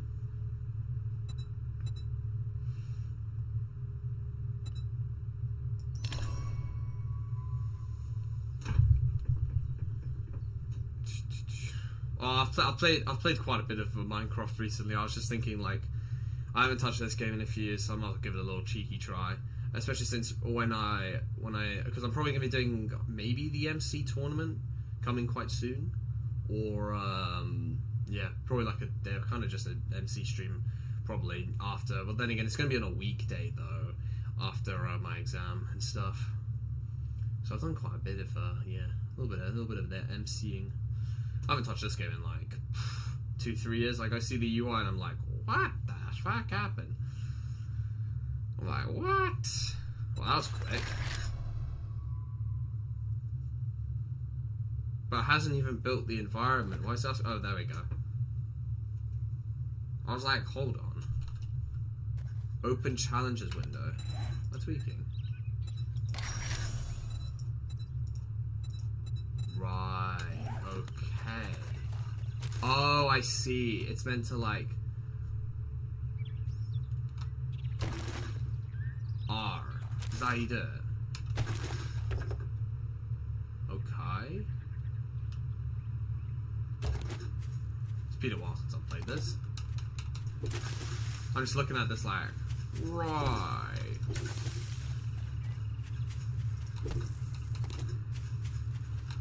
"7 days to die." Well, they've made the tutorial a bit easier, I guess, for anyone that's blind. Still weird to look at, I'll say that. It's weird to look at though. Is that not food, really? I got a bone, which is lovely. Can I go check my inventory just in case I picked up raw and flesh? No, I haven't. Okay, good. I was like, if I picked up raw and flesh, that is not what I need right now. Oh, gather plant fibers. Yeah, get that stuff. Craft a stone axe. Okay, that's valid. Craft it. When, what MC tournament? Oh, that was the thing posted on Discord. That's Roblox. It's on Java though, from what I can see, because that's what people voted. I think the voting thing is over. Not even Java crossplay. So I was like, oh, wow.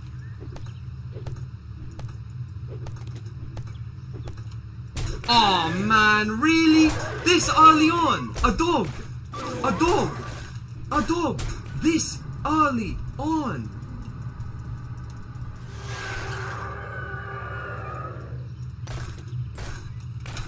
No, I'm not having this. A dog within the first couple minutes of the game. A dog that early. What? What the fuck?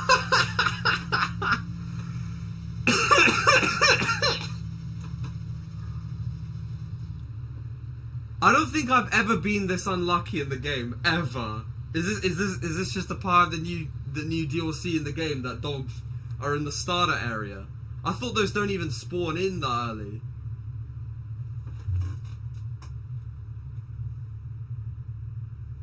That's good. That's good that Dranzy is up for a little bit of testing.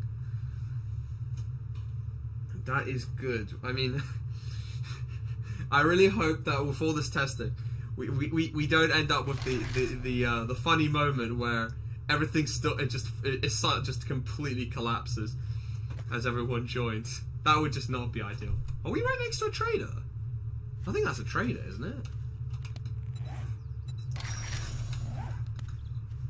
Ranger station base. I'm not even sure what any of that means, but you know what? Chat, that's fine. Chat.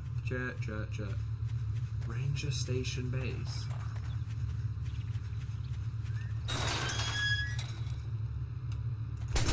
Oh, come on, man.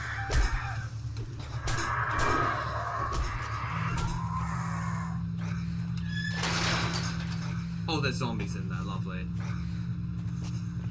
Yeah, I think it's best to restart again. I mean, okay, that time there was a warning. That time, that's fair. There was a warning there. In all due respect, there was a warning that time. That time, there was a very obvious warning. They told me, you go in there, you're gonna suffer, you're not gonna enjoy it, it's gonna be bad, it's not worth it. Don't go in there.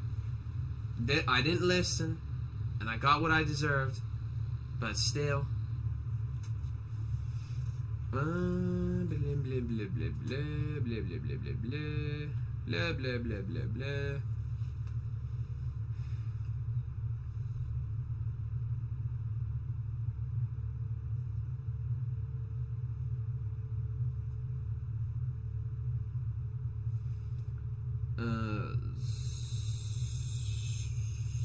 Yeah, spawn in the world. Okay, that time I understand.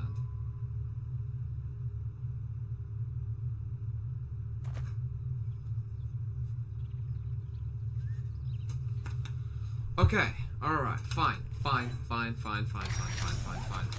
What's this?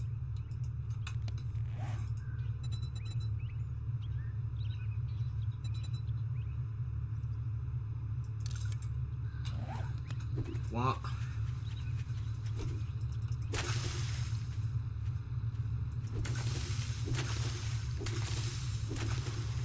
Okay, so it doesn't look like you get any, how would I put this? Warm up or warning time. I'll say that. Warning time in regards to, prepping just in case you, have to deal with, do I punch cotton? Yeah, I punch all this stuff. This stuff's good for, yeah, I guess I can do that too.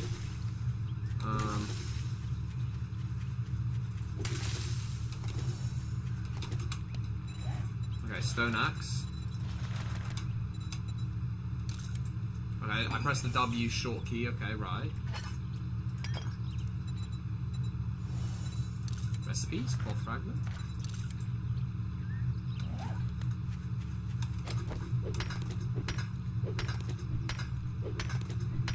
Hey, I mean, I'm getting some stone here.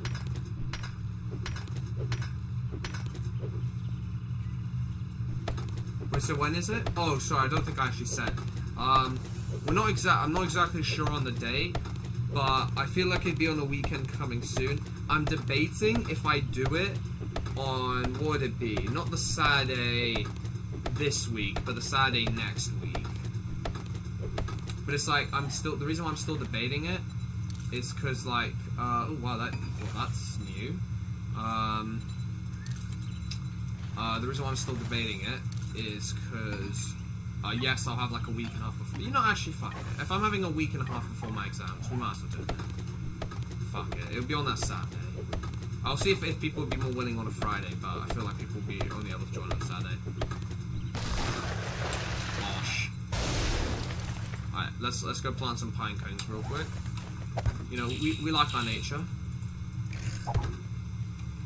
Okay, well, the game's graphics have improved a lot. I remember people used to complain about this game having, like, the shittest graphics known to man. I don't think it's nowhere near as bad as what people were talking about now.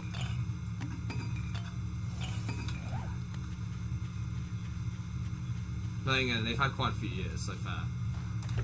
Well, this one's got two types. It's got a bigger zombie warning. That never happened before. There never was a zombie warning. Wait, recipes for what? Fuck off. That's good though. That one, the repair kit's good.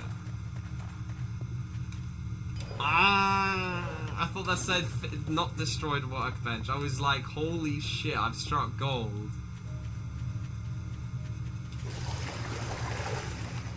Let's try and not kill ourselves. Oh, open challenges window?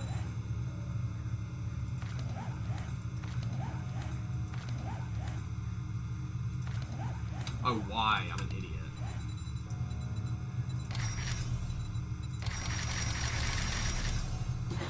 I've done it! Wow! Have I gained XP points? Yes.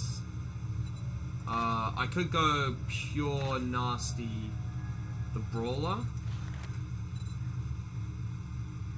Okay. Agility.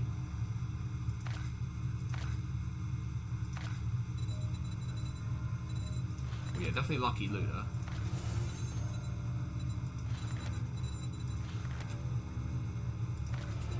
Sharp sticks. What would be fortitude? Iron gut. Cardio.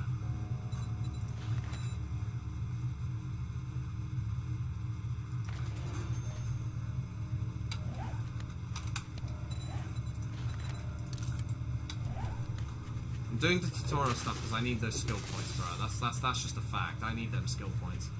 I don't know what kind of zombies are here.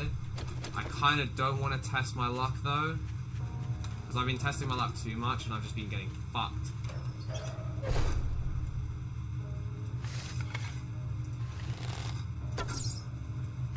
I might be slightly retarded.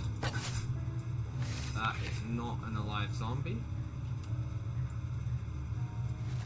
That is definitely a zombie. I can't aim. Let's aim a little bit high. Yep, got you.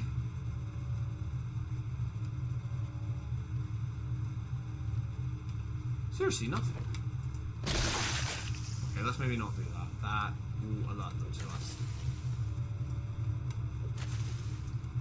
Okay, so we're sneaking about, okay?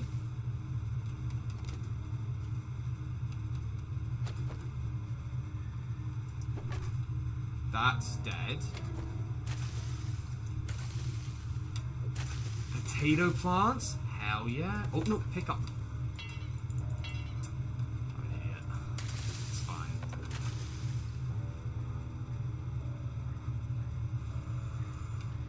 Okay. That's actually scrap metal.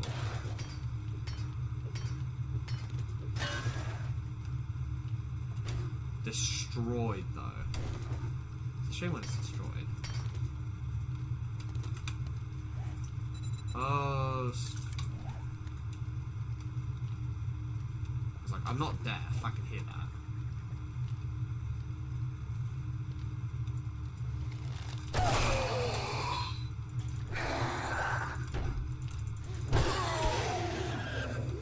Relax yourself. Okay, it looks like I'm not completely lost my touch, let's just say that. We have not completely lost my touch in playing this game. Okay, that's just shit. Oh, fuck. Okay, fine. Why am I running towards him? I'm an idiot. Bullshit. Oof. Okay, why have I got toggle sprint on in this game? Oh my god. Oof.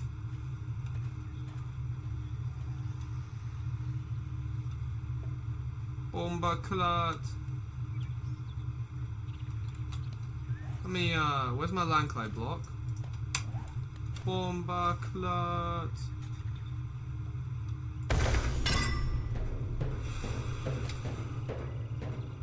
Hello. Hello. Okay. Right.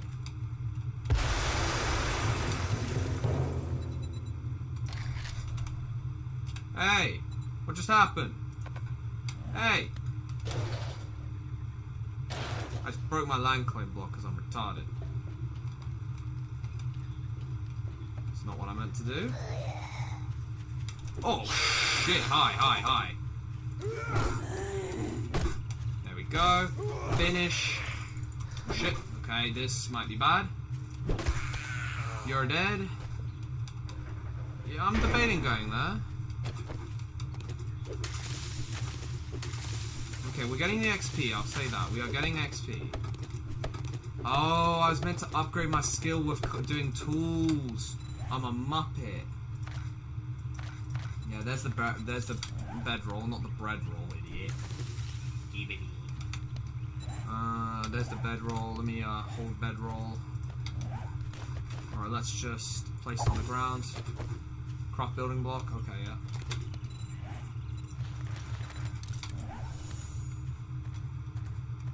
It does give scrap, though. You can't deny the facts. That is scrap being gained.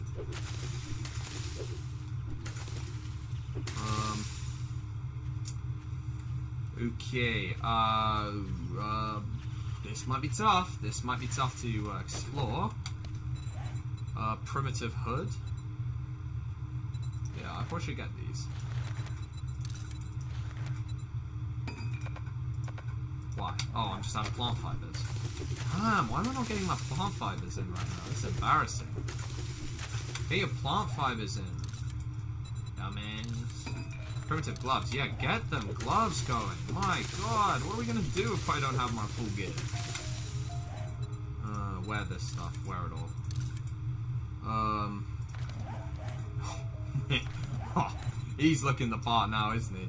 Whole building block. Where's my building block? My plug. Oh, that's just sad. Since when were you a 7 Days to Die player? Well, let's just say I've been a professional for a long time. I've just been too much of a bitch to get to 7 days. Because I'm like, zombie scary! I haven't played the game in a bit though. I was like, what the hell is this UI? It went from like, I don't know, like a game that's like 6 years behind to like pretty close to where it should be now. And also the tutorial is much more clean, I'll give it that. What happened to the old chest is gone? That's so sad. Hold a torch. Oh, hold a torch. Hold my torch. Fucking hell. One of them already this early in the game. I thought this game was getting out of hand. Oh, I'm out of arrows already. Really? You sound like that kind of guy that's gonna bomb all over me, but I know you don't. I know you're not that good. I know you're not that guy. You're not that guy, pal. Okay, I'm nearly out of stamina. Fucking hell. This guy's gonna take a beating. Brother, I am literally clapping you with mega crits. Whoa, he's running as well! This guy's running! You seen this shit? Challenge kill zombies is complete. Wait, how do I redeem rewards? Whoa. I think it's that Y, right? Y. Place torch, where? Kill zombies. Fuck yeah. I don't even get any points for it. Oh, that's so bad. That's so shit.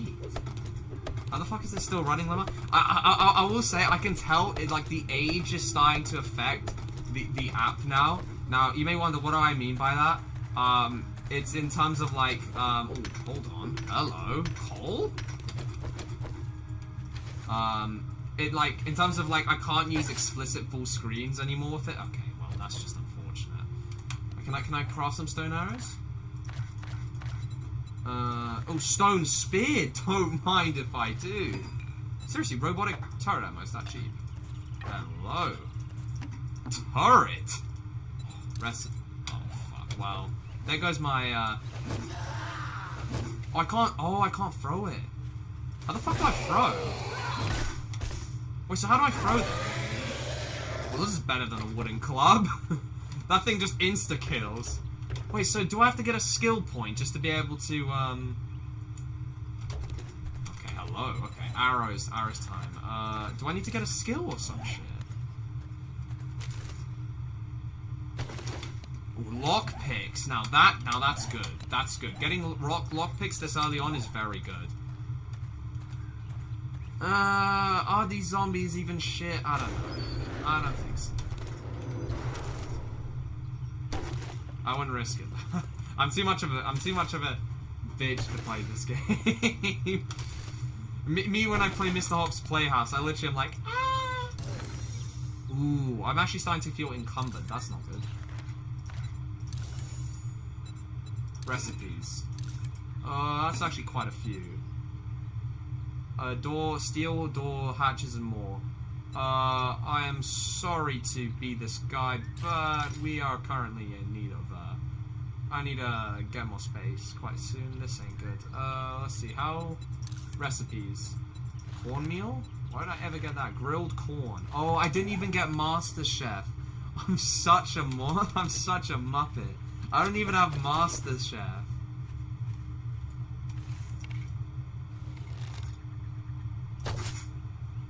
Okay, I don't understand how have I not hit him? Call me crazy, like, there we go.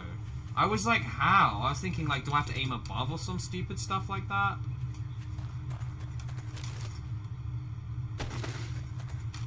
Ooh, I think I'm gonna start getting encumbered soon, aren't I? Bullet casing, recipes. Man, I might have to start thinking about, like, setting up a base, bro. I'm already starting to run low. Ah! I'm a retard. I just woke this guy up.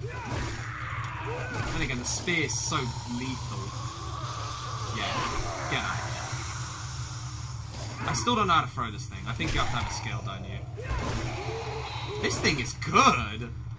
I'm gonna be honest, the spear... Oh! I unlocked it from getting the skill. That's why. I was thinking, this thing's too OP for that. Okay, motherfucker, if this guy wasn't dead, I'd be very concerned. This game is low-key confusing me. I need to recode it and add better overlay. Please do. That would help by many megawatts. Bro, I swear, there's some sneaky ass bastards. Oh shit, this guy wasn't done yet. Die, come on, bro. Oh, it's Sigma himself. I've seen you on Reels. It's Sigma himself. Oh, he's not done yet. Okay, that was my bad. Hello?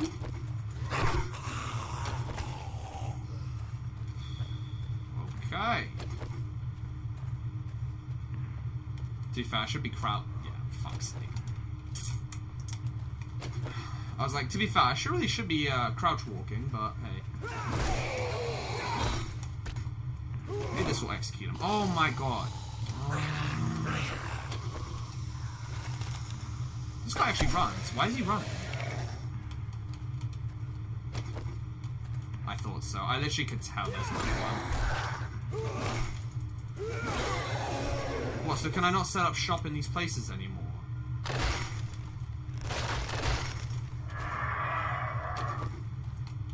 Yeah, I don't want to deal with a Hawk Tour.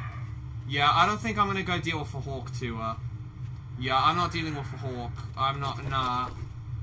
No Hawk Tours for me.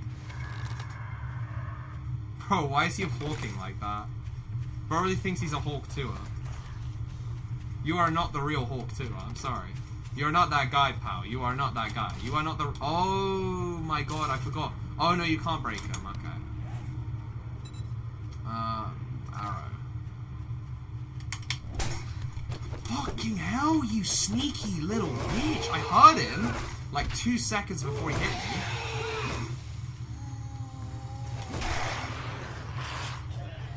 Oh no, ain't nobody, none of you motherfuckers sneaking up on me now. Oh, I see the Hawk, he's coming! Oh no, not the fucking Hawk, bruh. How am I gonna shoot this motherfucker? Holy shit, I'm a master at the Hawk 2ing. I'm immediately removing all this raw flesh. Immediately dropping that shit. Goldenrod. Okay, I might have to... what do I drop? I don't even know what to drop. Alright, I'm scrapping you, I'm sorry. Got no other choice. Scrap items is complete? What do you mean scrap items is complete? I don't even get any points for this shit. Scrap items. Can I redeem some points? Redeem. Oh, I haven't been redeeming the XP. Redeem it, man. Come on. We need some skill points. No points! No points! What do you mean no points? No. Okay, that's not how you place a wall torch. Oh, I meant to place on the block. Right, okay. I am being really stupid right now, but then again, it's almost like I haven't played this game in ages.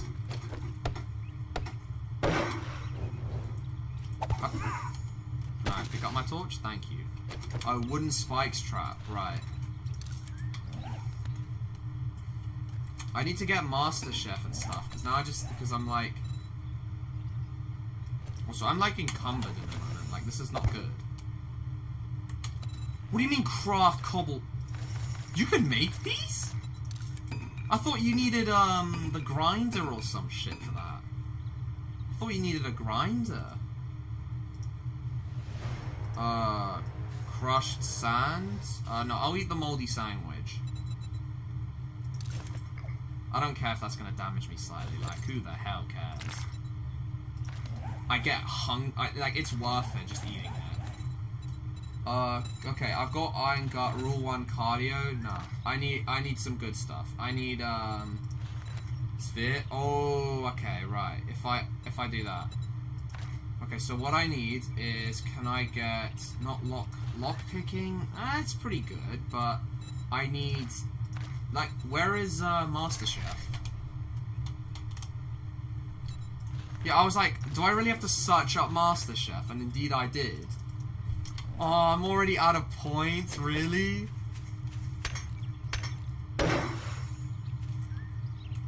Is that it? Come on. Oh, cobblestone's now easier to make. I remember that wasn't a thing you were able to do. Can I check why? What else have I got? Redeem? Hunt animals, so kill animals, harvest animals. Okay, I guess it was raw meat. Fine. It was raw meat. Trader quests, harvesting, harvest jars of honey, harvest cobblestone, harvest pipes. Okay, that was like, oh. Okay, you know what? I'm gonna no balls this. I'm gonna go into the big scary building. Recipes, nah, scrap. I literally can't. Like, I've got no more space. Okay, maybe no balls in this is kind of dangerous. Did that just not wake up everyone? Hello? Well, that's slightly risky. Hi. Ooh, I don't like this. Okay. Bookcase.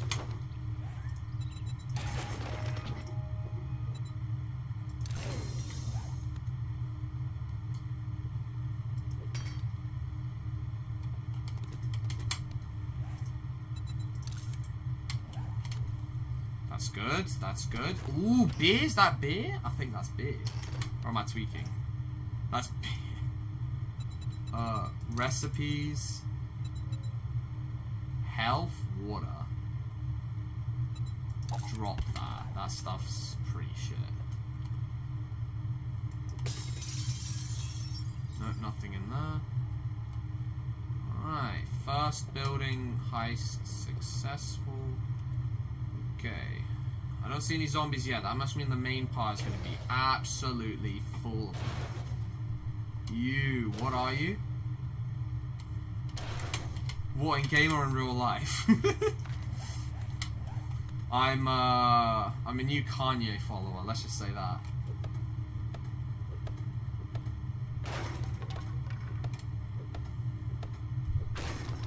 Done. Okay, these things can take a little beating. They're quite expensive, so I'll take what I can. I'm not knocking down that whole building, bruh.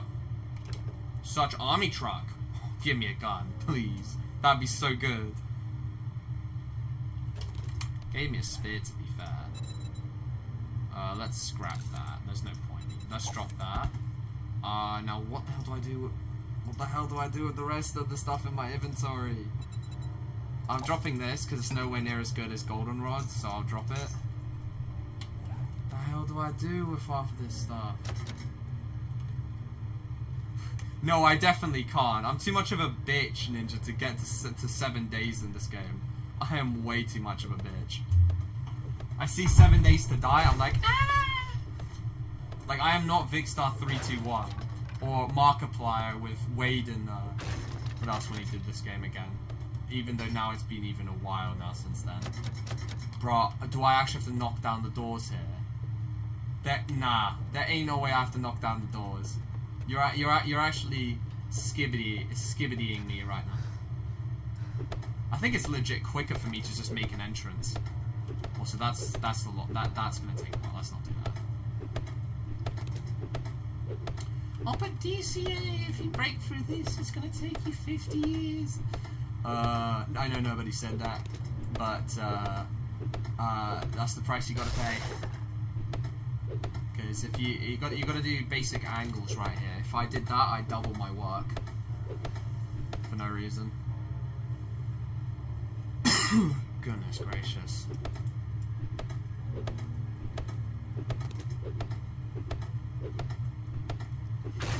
Slow and steady wizard.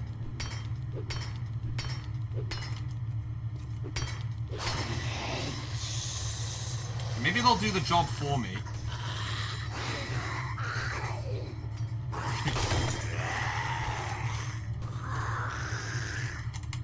Hey, maybe they'll do the job for me.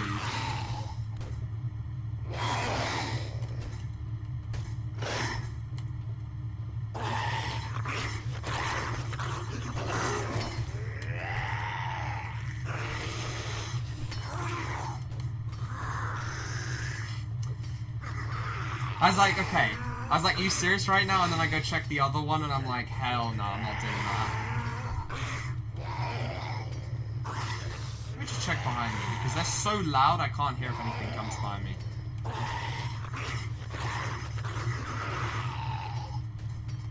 Yeah, they're not happy. I think this is trying to tell me that new players aren't supposed to go in here.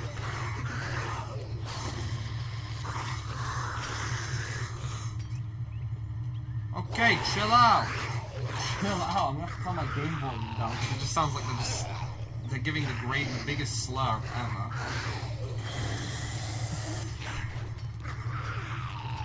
Bro, there's gonna be no loot inside because they're gonna break everything in the house. Did I scrap that thing? I better. Yeah, get me some stone arrows on the double.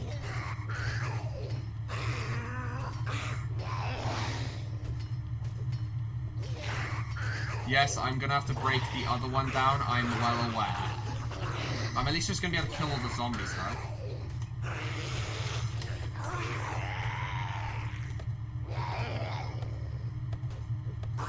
I don't even know what the hell they're trying to break right now. Which is slightly worrying. They're not breaking where they should be. I'm waiting for them to fall right on top of me. Oh shit, they found a way in. They found a way out, sorry. Where? From where? Oh, I'm fucking retarded. Yeah, I still don't know how to throw this thing. Alright, let's give it a good old... skibadee. Okay, alright. Okay, let's put the fries in the bag. We're gonna use this. We're gonna use this.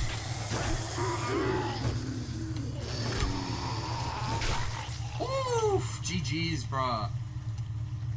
Bruh, I don't think he enjoyed that, low-key. Bro, you are not a twin, man. You are not my twin. You are not Cardi, my evil twin. Okay, this guy keeps jaywalking, bro. Can he stop?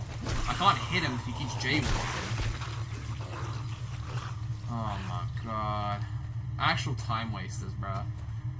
Time wasters. Hello there, Henny. How you doing?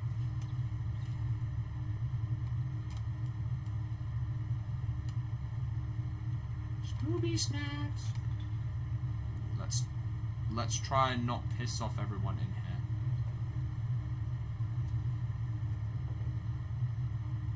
Small problem. I cannot tell where they are. I have no money. Oh, hi.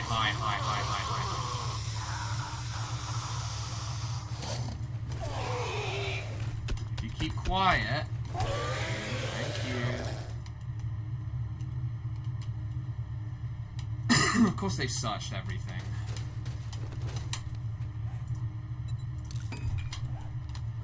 Okay. Oh, that's great to hear, that's great to hear.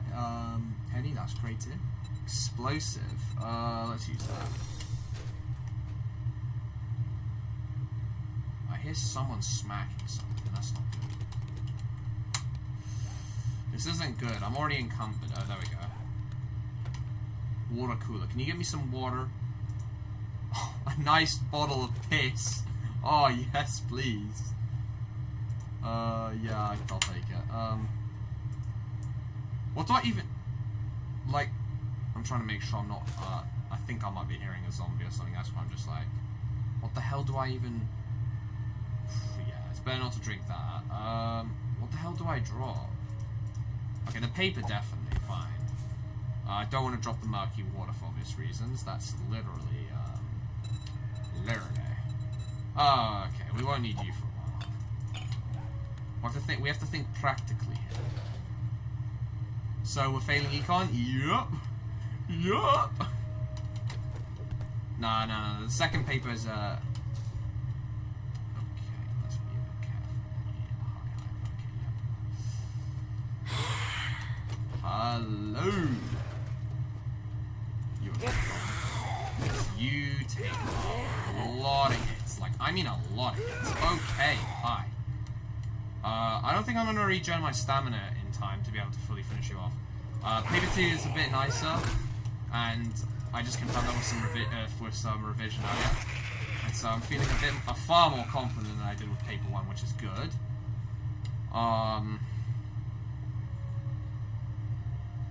So I'm just super locked in here because I'm trying to like not get killed by some hidden zombie that could appear anywhere. Yeah, definitely take the chicken soup. What do I even do with like, now that I'm like getting to the point where it's like, I legit can't tell what do I drop. I know I can get coffee. Wait, is this locked? What do you mean locked?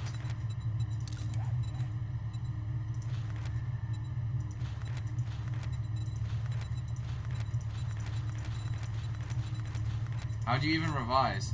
Oh, basically what I do is watch videos and do notes and yeah, or just like trying to take it in my head.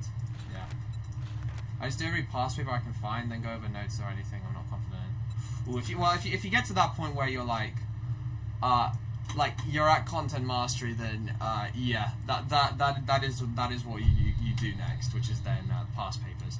I'm going to be doing probably 1 or 2 tomorrow, because the reason why is because I'm basically quite shocked by just compared to micro econ, macro is very simple.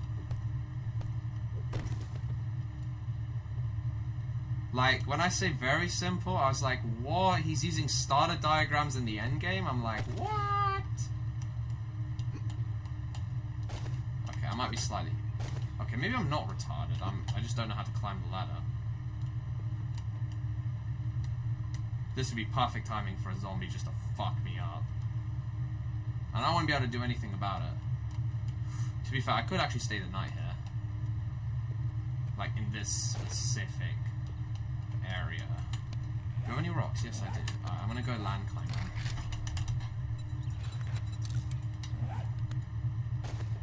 I'll start prepping for night then.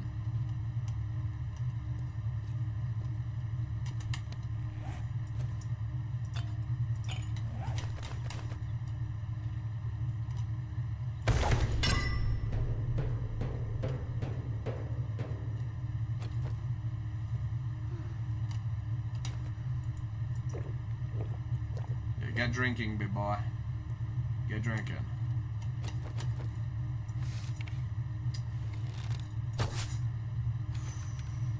Really? Much better.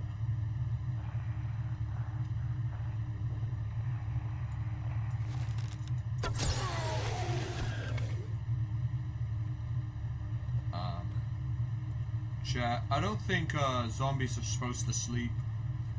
I don't think that's very realistic.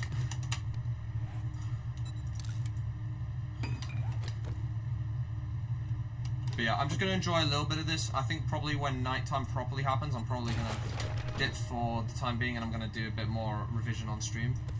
And then I'm going to, yeah, we're going to do some expansionary and fiscal, and well, just basically fiscal and monetary policy in general.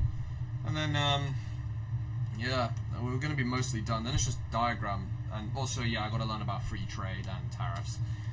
That's about it. What subjects do you do anyway? Economics, chemistry, biology. But my biology and chemistry is like a month away plus. Actually, maybe no, less than a month away now. But I've got basically, after this next econ exam, I've got quite a bit of time before my next, before the rest of my papers. So that's when I'm going to be focusing on that, just because I need to make sure that to ensure that econ is basically just completely in the bag, I'm going to make sure that this paper goes a little bit better than I could just like almost half-ass it and still do decently well, but I want to like do a bit better. That's why. I know I'm playing game right now, but that's because I literally was spending the last hour and a bit grinding out. But not from now, last hour. I've probably been playing for 30 minutes plus, but you get the idea.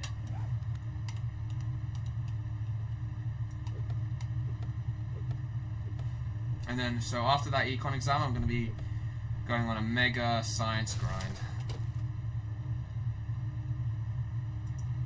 Yeah, I'm very glad they organized the, how to describe it, the exams. Oh, hell yeah, that's really good. Hold on.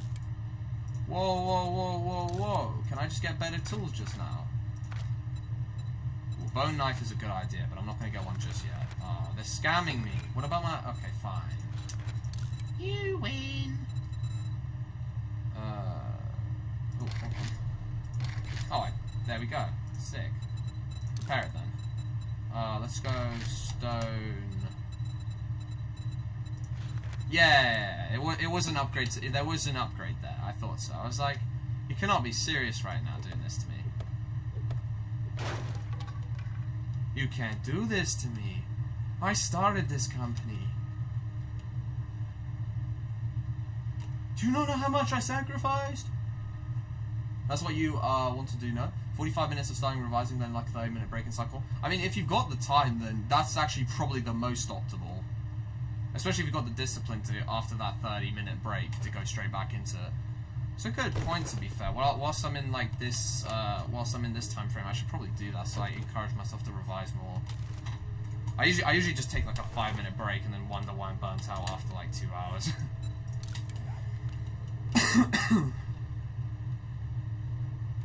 It's probably not a good idea when there's zombies up here, but I don't care.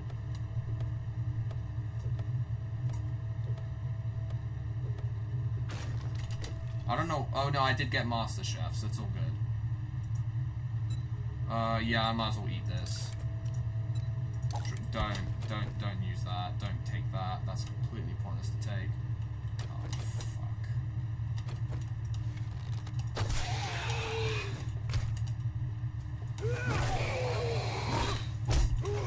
Oh, fuck. I'm not I'm not dead. There we go. Do I need to keep Assassin's Creed type shitting this? Okay, it's fine. I didn't get infected. That's what matters. If you don't get infected, you're all good. Also, I improved my natural healing ability, which is saving me right now. No, absolutely not. This is why I don't take cornmeal. The -3 water is awful. Like, I don't have an infinite water supply right now. I can't afford that.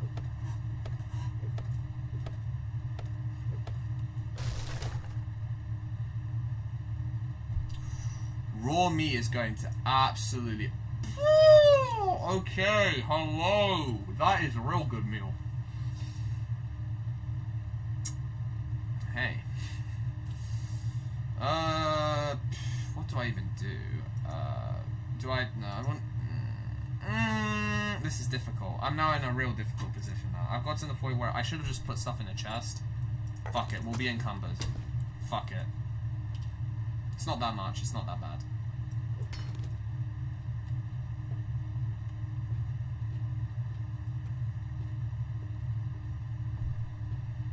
I mean, hey, I guess I could do certain Minecraft streams with that mentality. Might be able to just do one stream like that tomorrow or something like that, but then again, I'm planning to do some practice papers. But as time gets closer to the exams, obviously I'll have to decrease the amount of time I have to do all that stuff, otherwise, yeah, wouldn't be a good idea. This is like, yeah, that's an iron door to be fair. Can I like, oh, whoa, it's even better than that. It's fucking forged steel. It's even better than I thought.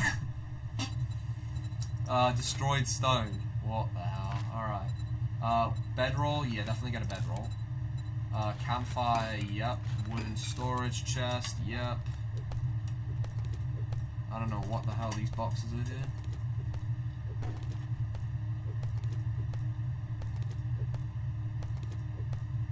We're going off solid here. Oh, so solid told you to do this? Okay.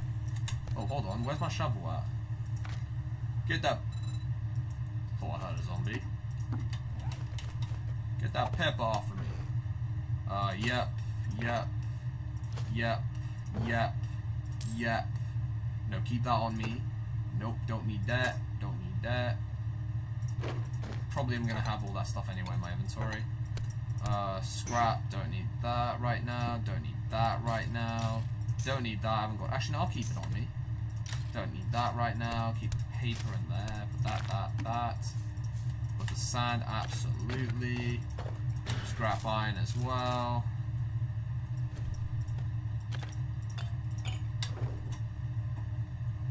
Maxwell transfer over? Aye.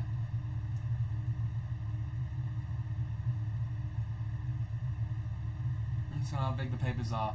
One paper, then 30, 45 minutes of Minecraft, then the next paper. I mean, they are 2 hours long. It's not as long as my science ones. Those are 2 hours 15.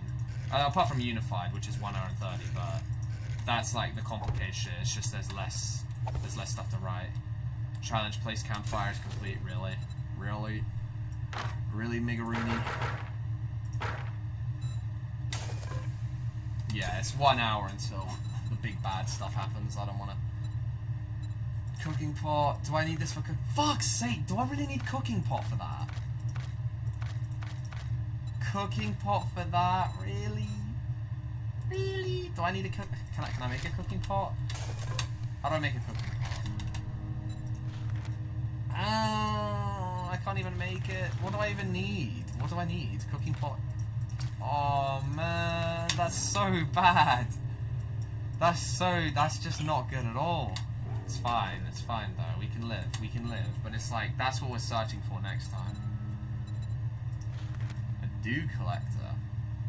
Oh, there's the scrap polymers for... That's the scrap polymers having use, alright.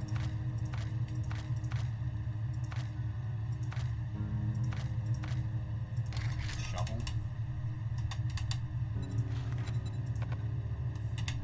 You mean I don't have plant fibers? Really, I don't have any. Yikes, alright, we'll probably call this, my exit? I think it just saves automatically. I'll break that again. That's you done. I mean, I obviously won't do that today, because I need to learn, a few more graphs. Like, because I am going to spam, I've learned most of the graphs I already need, but it's like, there's no point doing the things that I'm pretty confident in. I need to, once I learn my free trades or tariff diagram, and what's the other one? I mean, I already have the output one, but that's easy. So maybe like interest rates or unemployment, one of those two. We'll find, we'll at least the free trade tariff diagram kind of thing. I need to learn that. Let's see, okay. Alright, I'm gonna need to probably do a bit more revision. I'm gonna do a little more cheeky revision. That was pretty sick though. I'll probably continue doing that quite soon. You can loot a couple of items, go to the trader and sell them to buy a cooking pot. Oh, you can actually buy a cooking pot at the trader. Okay, that's good. Okay, wait, like what do you recommend in terms of items I can sell? Like for maximum. I know I can sell the bullets, because realistically I'm not gonna get a gun for a while, but like what things are the most optimal things to sell? Yep. Yeah, it is focusing on the big bio and camp. Sadly, I still have the third economics paper after, but realistically, by then it's literally just going to be a little bit of just a bit of knowledge with the 30 multiple choice, and then 125 marker, though it is on the same day as my first bio, but it's probably, well, actually, no, it'd be the second easiest. The multiple choice, depending on how bad they are, is either going to be grey or hell. Oh, you're doing physics. Oh, physics and chem, excluding English and maths. I'm in geography. Oh wait, huh? That's a lot of subjects for A levels. The fuck? Wait, are you doing GCSE? Physics, chem, excluding. No, actually, wait, no, that wouldn't be GCSE. Do physics and chem excluding English and maths. What the fuck? Wait, so do you do? Oh, it's different in Scotland. I forgot. It's not going to be the same where I'm at in England, Wales. They've got the same laws. Ah, right. Oh, so are you already? Are you like? Have you already? You're already fought. I know it wasn't like I forgot that you're not English. I forgot that Scotland has its own home rule shit. So that makes it so their education system is different. Same with Northern Ireland. Apart from Wales adding Welsh into the curriculum. Right. So they've already, they're only mandating that stuff like later on with English and maths and stuff. For us specifically. That's like after. Like, that's gonna be long after I'm done. I think it's like 7 more years. I can't even imagine. I'd be like 25. Like hell no. So technically almost like 4 A levels. 4 A levels plus English and maths.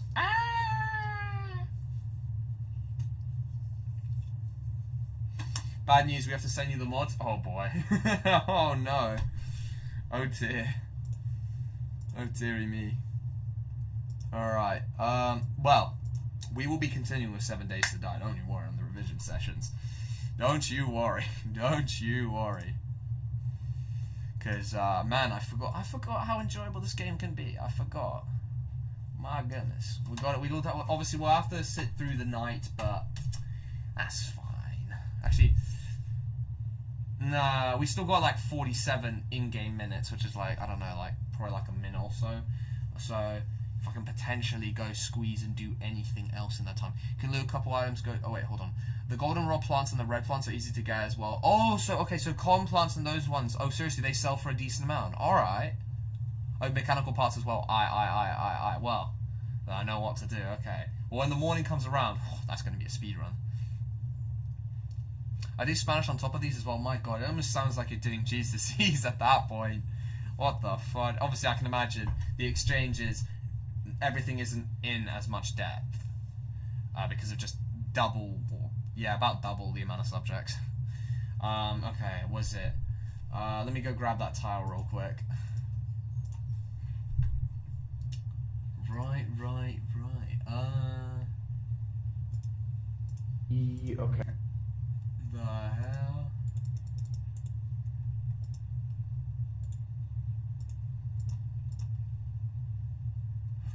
So about that, they're normal. So economics paper 2 macro exam, okay. Macro exam. Alright. Let me switch back the thumbnail real quick.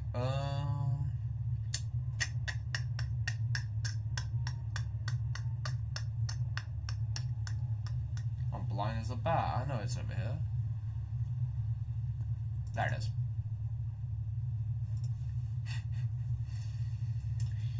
That is just GG unlucky at that point. Macro diagrams. Hi everybody, top quality video this one. Alright, this will be just a good cheeky revision, little cheeky session.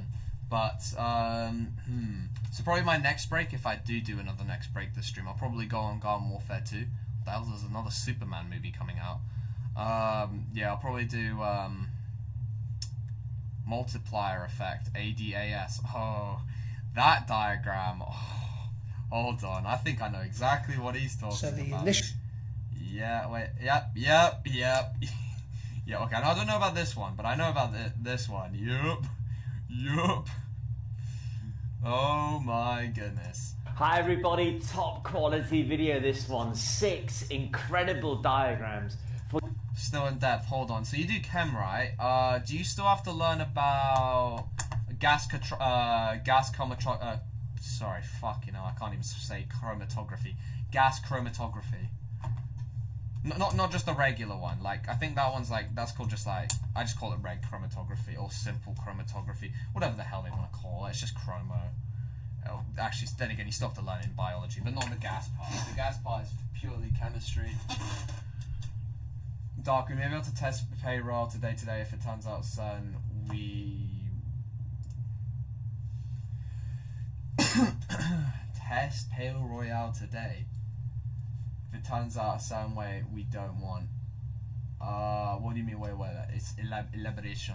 For your macroeconomics exams and essays, where you guys can show off so heavily with these wonderful diagrams, but also use This one I've memorized because it's just an advanced output gap diagram. these diagrams to score higher marks, to back up your evaluation, to back up your analysis. They're going to be absolutely insane for you. This video complements my other video on power macro diagrams. I mean, I've seen the other one. From what I can see, he kind of just repeats the diagrams he's got, but he does have the unemployment diagram on that one, which I'm debating using because it's like, I'll be more prepared, yeah, but do I want to suffer, essentially, any more than I need to? Diagrams. Make sure you watch that one as well as this. These diagrams are gold for you guys. Let's get into it. What's diagram number 1? Know that you can use output gaps as incredible evaluation whenever you're shifting AD or LRAS. It's the Keynesian AD-AS model that you can use when it comes to output gap evaluation. So take, for example, a shift of AD, but when the economy's got loads of spare capacity, when there is a large negative output gap, for example, where AD1 is, right? At Y1, there is a huge negative output gap. Well, you can say that expansionary demand side policies, expansionary monetary or fiscal policies that work in boosting AD right from AD1 to AD2 can increase growth. Yes, Y1 to Y2 can then reduce unemployment. Yes, but without the demand pull inflationary pressure that theory assumes. So that trade-off of high inflation. Yeah, I see what he means. That this is now is less likely to occur when there is a large negative output gap. What is it? Economic growth and inflation. If you guys are wondering what I'm just saying, I'm just trying to like basically just connect all the dots to myself. So I'm done googling. Okay, you might be on year 1. That's year 2 stuff. So if you're on year 1, don't worry about it. That's like end of year 2. It's not that bad. You just got to do a little cheeky diagram and. Yes, I'm saying a diagram. It's like, well, it is just a diagram, realistically. Yeah, that's pretty much it. Just do a little cheeky diagram, and that's your gas chromatography 3 marker.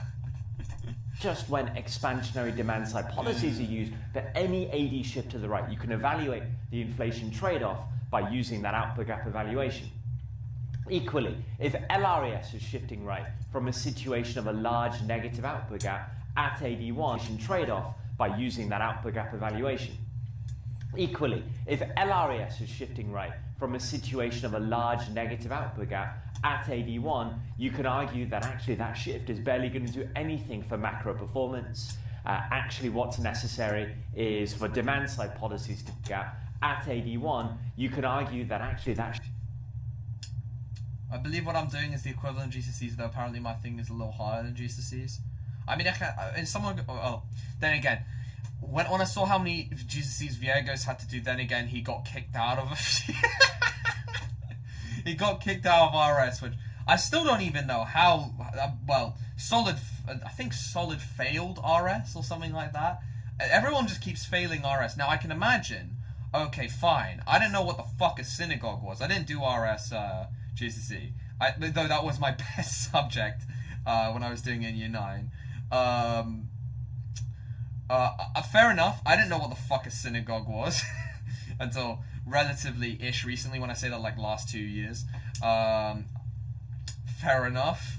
But like, all you have to know is that Muhammad did like 6 pillars and stuff, and Jesus Christ. That's really about it, and like and philosophy essentially, and then the other half is just philosophy where you can just bullshit. So I genuinely didn't understand how does one fail RS, but hey, it's fine. Because like I thought it was just Solid, and then Viego's failed it, I believe, at least on his mocks and stuff. Oh no, he didn't. No, Viego's didn't fail on his mocks. He already got kicked out from RS. Sorry, at least Solid didn't get kicked out. He just failed. That's it. So it appears like it's not like a one-time thing. It's like there's 2 people. I think mine and your schools are slightly different. Well, it's because hold on. Let me remember how much did you say you had? You had don't worry about gas chromatography at your stage. That's A level. Don't worry about that. That's not coming up. You've got some basic RF values for your chromatography. Don't worry about none of that. Also, I don't think you even need to learn organic. Full stop. I could be wrong though. Yeah, you don't even need to learn organic in chemistry, so you should be all good. How do you even get kicked out of a class? Well, it's Viegos, he's retired. Yeah, I'm still I think he told on stream how he got kicked out, but I can't remember what he did. I think it was just he just couldn't be asked to focus in class, and then he just got like, I think there's like a thing, at least it's quite common in his area, where you get forced to drop the subject or something like that, as long as it's not maths, English, or science or something like that. Yeah, no, you definitely doing the GCSE. I'm trying to like recount how many did you say? Hold on, if I did history, music, business studies. What was my fourth one? Computer science, and then obviously science, maths, English. Well, there's 2 Englishes. I don't know why they needed that. Why they needed 4 English papers. Let me check. What did you say? You did okay. Physics and chem exclude. Wait, what about bio? Are you doing like separate? Okay. English, maths. Yeah, okay, that's the 2 English, maths. Admin geography. Is it like admin is like its own separate subject? Geography and music? Okay. Damn, I was forced to do 4. Damn. Some people getting late. You're not doing bio at all. Ooh. I'd argue, at least GCSE wise, bio is probably, actually no, physics is easier. Physics is awful A-level. It's probably the hardest one, according to at least according to people. I know some people got 0 in their physics A-level. Like, not their actual one yet, like, just in a mock. It wasn't even really yeah, actually it was a mock, to be fair. But, yeah, never mind. Physics is actually really easy. Yeah, you're in year 11. I guess it's weird. Damn, my school really forced me to do 4, bruh. So I'm assuming for music you've got to do a composition and you've got to play your instrument of a specific grade, probably at least grade 5 or grade 6. Grade 4 you get kind of like blocked in terms of marks. What? Is it just theory? If some things don't go right, then you need to download 13 or less add-ons, and it turns out you got to download all 13.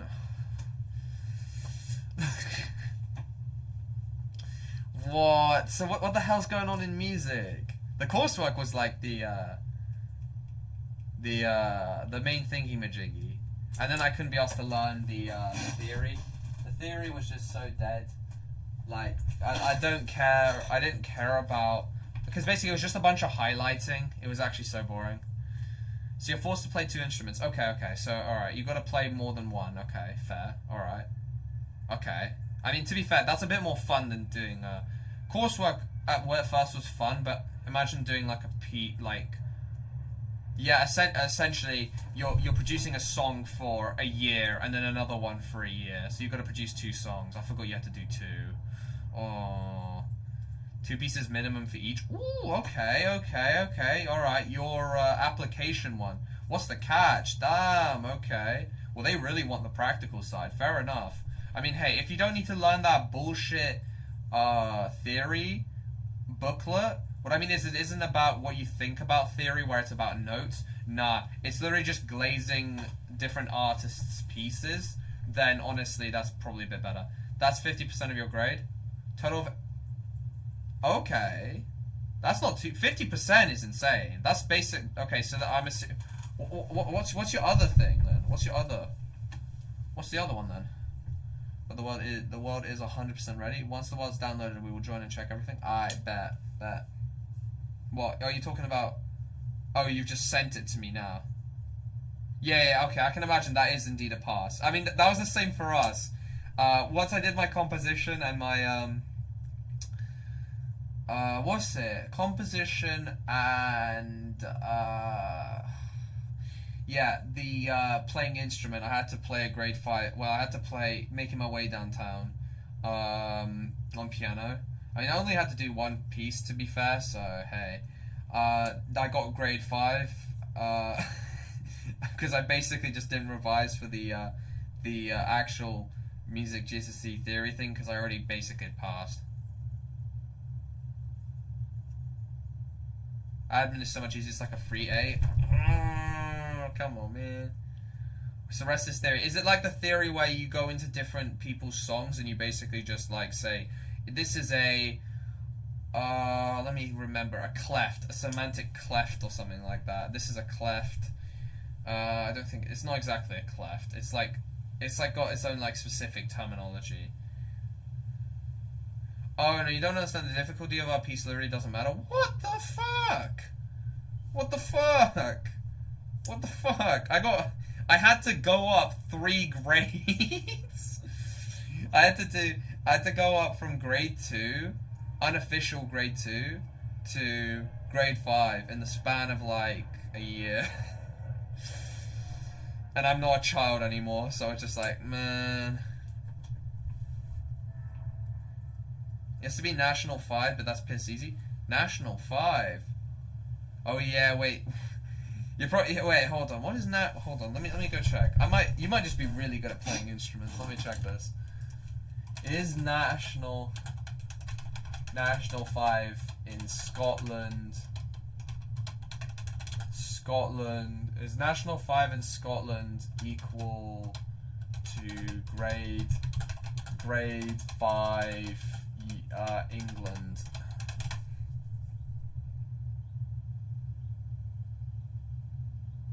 What? It doesn't say. Oh, National 5 is the Scottish equivalent of... Oh, great. Want some a toddler can play? Send me an image. and then I find out that I'm so dog shit.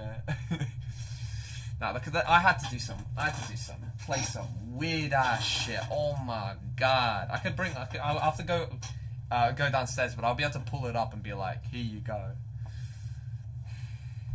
Shift is barely going to do anything for macro performance. Actually, what's necessary is for demand-side policies to be used that use up spare capacity in the economy, rather than supply-side policies or an LRES shift that creates more spare capacity, you might argue. Whereas flip it around, imagine the economy's got a very small negative output gap, or maybe is in a positive output gap territory. You can show that, for example, with 83, very, very close to YFE, maybe at YFE. Well, an 80 shift right, maybe because of demand-side policies, to 84 is going to be more inflationary in its impact. The dominant impact will be high inflation, rather than small negative output gap, or maybe is in a positive output gap territory. You can show that, for example, with 83, very, very close to YFE, maybe at YFE. Well, an 80 shift right, maybe because of demand-side policies, to 84 is going to be more inflationary in its impact. The dominant impact will be high inflation, rather than seeing the benefits of higher growth and lower unemployment. So output gap evaluation is awesome. Anytime 80 is shifting right or left, but also for LRES shifts, use the Keynesian model, super helpful to back up the evaluation point you're making. Carry on. For example, with 83, very, very close to YFE, maybe at YFE. Well, an 80 shift right, maybe because of demand-side policies, to 84 is going to be more inflationary in its impact. Okay. The dominant impact will be high inflation, rather than seeing the benefits of higher growth and lower unemployment. So output gap evaluation is awesome. Anytime 80 is shifting right or left, but also for LRES shifts, use the Keynesian model, super helpful to back up the evaluation point you're making. Carry on. We all know about the tariff diagram, but do you know there are diagrams to illustrate free trade as well? There are 2 of them. This first one is... Hey, false alarm. Doctor said he wants to repair some stuff I didn't know about. Alright, calm. Calm. That's fine then. Key macro what's it? Key skibbity diagram.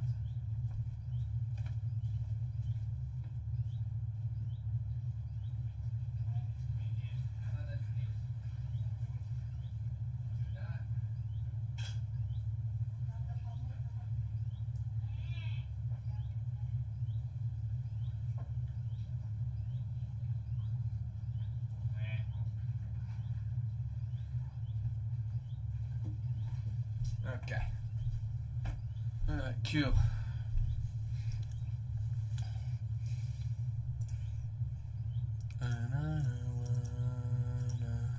When I go far. You can use output gap to evaluate pretty much every essay. Yeah, that's kind of like what I'm thinking now. And it's like, this would be great.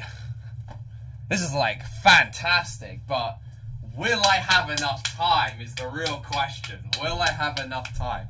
This will be fantastic to be able to just say, well, this is like the conflicting macroeconomic objective of economic growth and inflation doesn't apply because there's enough spare capacity in the economy, which is great. I'm gonna have to be just super fast at drawing these. That's what you're gonna be seeing tomorrow. You're gonna be seeing me doing world record output gap, Keynesian free trade diagram drawing speedrun, like world record time. You're gonna be like, oh my god. You'd be like, magnificent, magnificent. What?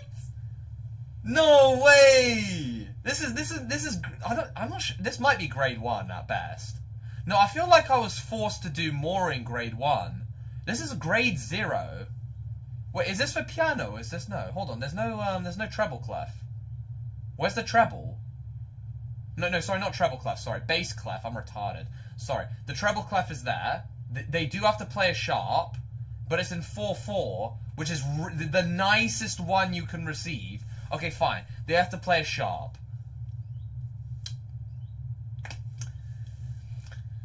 Brother, I had to play Making My Way Downtown, walking fast, faces pat. That part is actually surprisingly easy. Yes, it's very fast, but it's when you get to the weird chords is when it gets the real nut. Yeah, no, this is the stuff I learned when I was 4 years old. I was 4 when okay, maybe I'm being too extreme. I was actually 5 years old when I was learning this. Though I think I may have been learning parts of this. I'm not sure about the sharps part when I was 5, but I know for a fact I was learning this. Everything but the sharp I definitely had learned by 4 years old.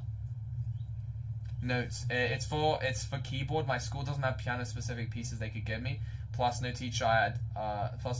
So I had none of my own. Honestly, I told them I could do this. Seriously, this is actually. I'm just so surprised this is enough. You're not wrong. I was 4 and I was doing these kind of pieces because it's not even 2 hands. It's 1 hand.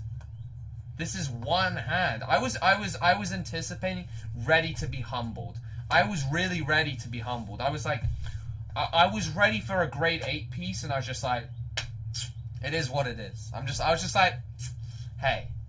I was like, I just got to accept it. Where's the 2-hand part? It's in treble clef. There's no bass clef. Where the 2-hand at? Like, am I blind? Like, am I blind? Where is it? Where? Hold on, I'm gonna pull up what I had to play. Making my way downtown.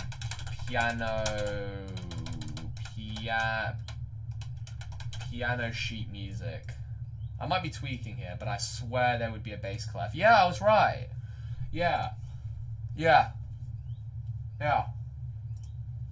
To be fair, the first part of Making My Way Downtown ain't that bad, to be fair. Or is this one of the easier ones? Hold on. No, that looks like what I did. Aim away through the clouds. And I miss. The fuck? What is that one? Can I get like the full sheet music?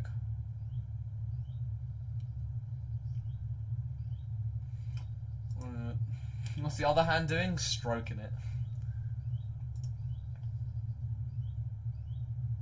No, this seems about right. Yeah, this seems about right. So no, so basically, this is what I had to play for my GCSE. Like, hold on. Let's try not to copyright. I had to stop. I have to stop then because otherwise I'll get copyright. Yeah, that is literally what I played. The crazy part is it actually sounded very close to that because I was basically forced. I was beaten until I played it at the correct BPM. I think it was a bit faster than this. This is too slow. I think it was 160. No, never mind. I'm tweaking. It must have been 100. Or 110. Maybe. I'm just going to say it's 100 for now. Is that harder or easier than Turkish March? Let's just get it up. Turkish I'd say, hold on, before I get Turkish March up. This part ain't that bad. Like, realistically, I'm not gonna sit here and bullshit. This part is really easy. Your left hand moves a little bit. You have to, like, do a little switcheroony with your hand. That's not that bad. It gets to the point where, I'm trying to find it. There's a certain point where it starts getting real nasty. I'm trying to think. I think it's around here, but I'm not sure. It's where she starts like going into the main song, not the chorus. Like precious memory. There we go. It's where it goes. Don't let you know. This part was hell. Holy shit. Oh my god, because it's not fast and there's a load of complicated stuff. When and if I fall. Okay, no, this part's easy where it's like I could fall into the sky. Would you believe time would pass me? The reason I memorize this so much is because I literally got beaten until I played this really well. March, piano sheet music. Let's check. I haven't actually played Turkish March, so I have no idea.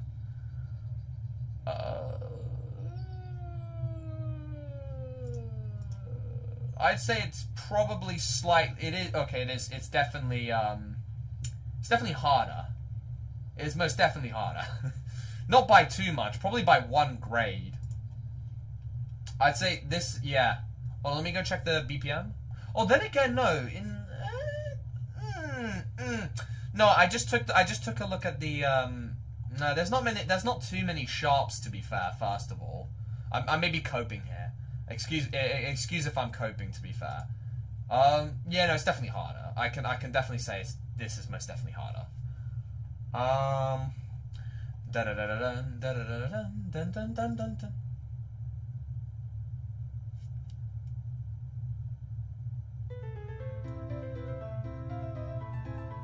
Yeah, no, it's definitely harder. It's definitely. Lock in, Dark, lock in. Stop looking at piano pieces. Yeah, that's definitely grade 6. That's definitely grade 6. Just straight. I can definitely learn it, but I can tell I'd have a harder time. I can definitely tell I would struggle a bit more. I can literally visualize having to play that. But I can tell that would be not fun. So yeah. Yeah, you are not dog shit. You're on the upper end. It's like, at least according to what the UK wants in terms of, at least for GCSE, grade 5 is considered like you're there. You know how to read music. You know how to play. Grade 8's for sweats. Grade 6, if you were to do it in the UK, not in the UK. Sorry, in England, Wales,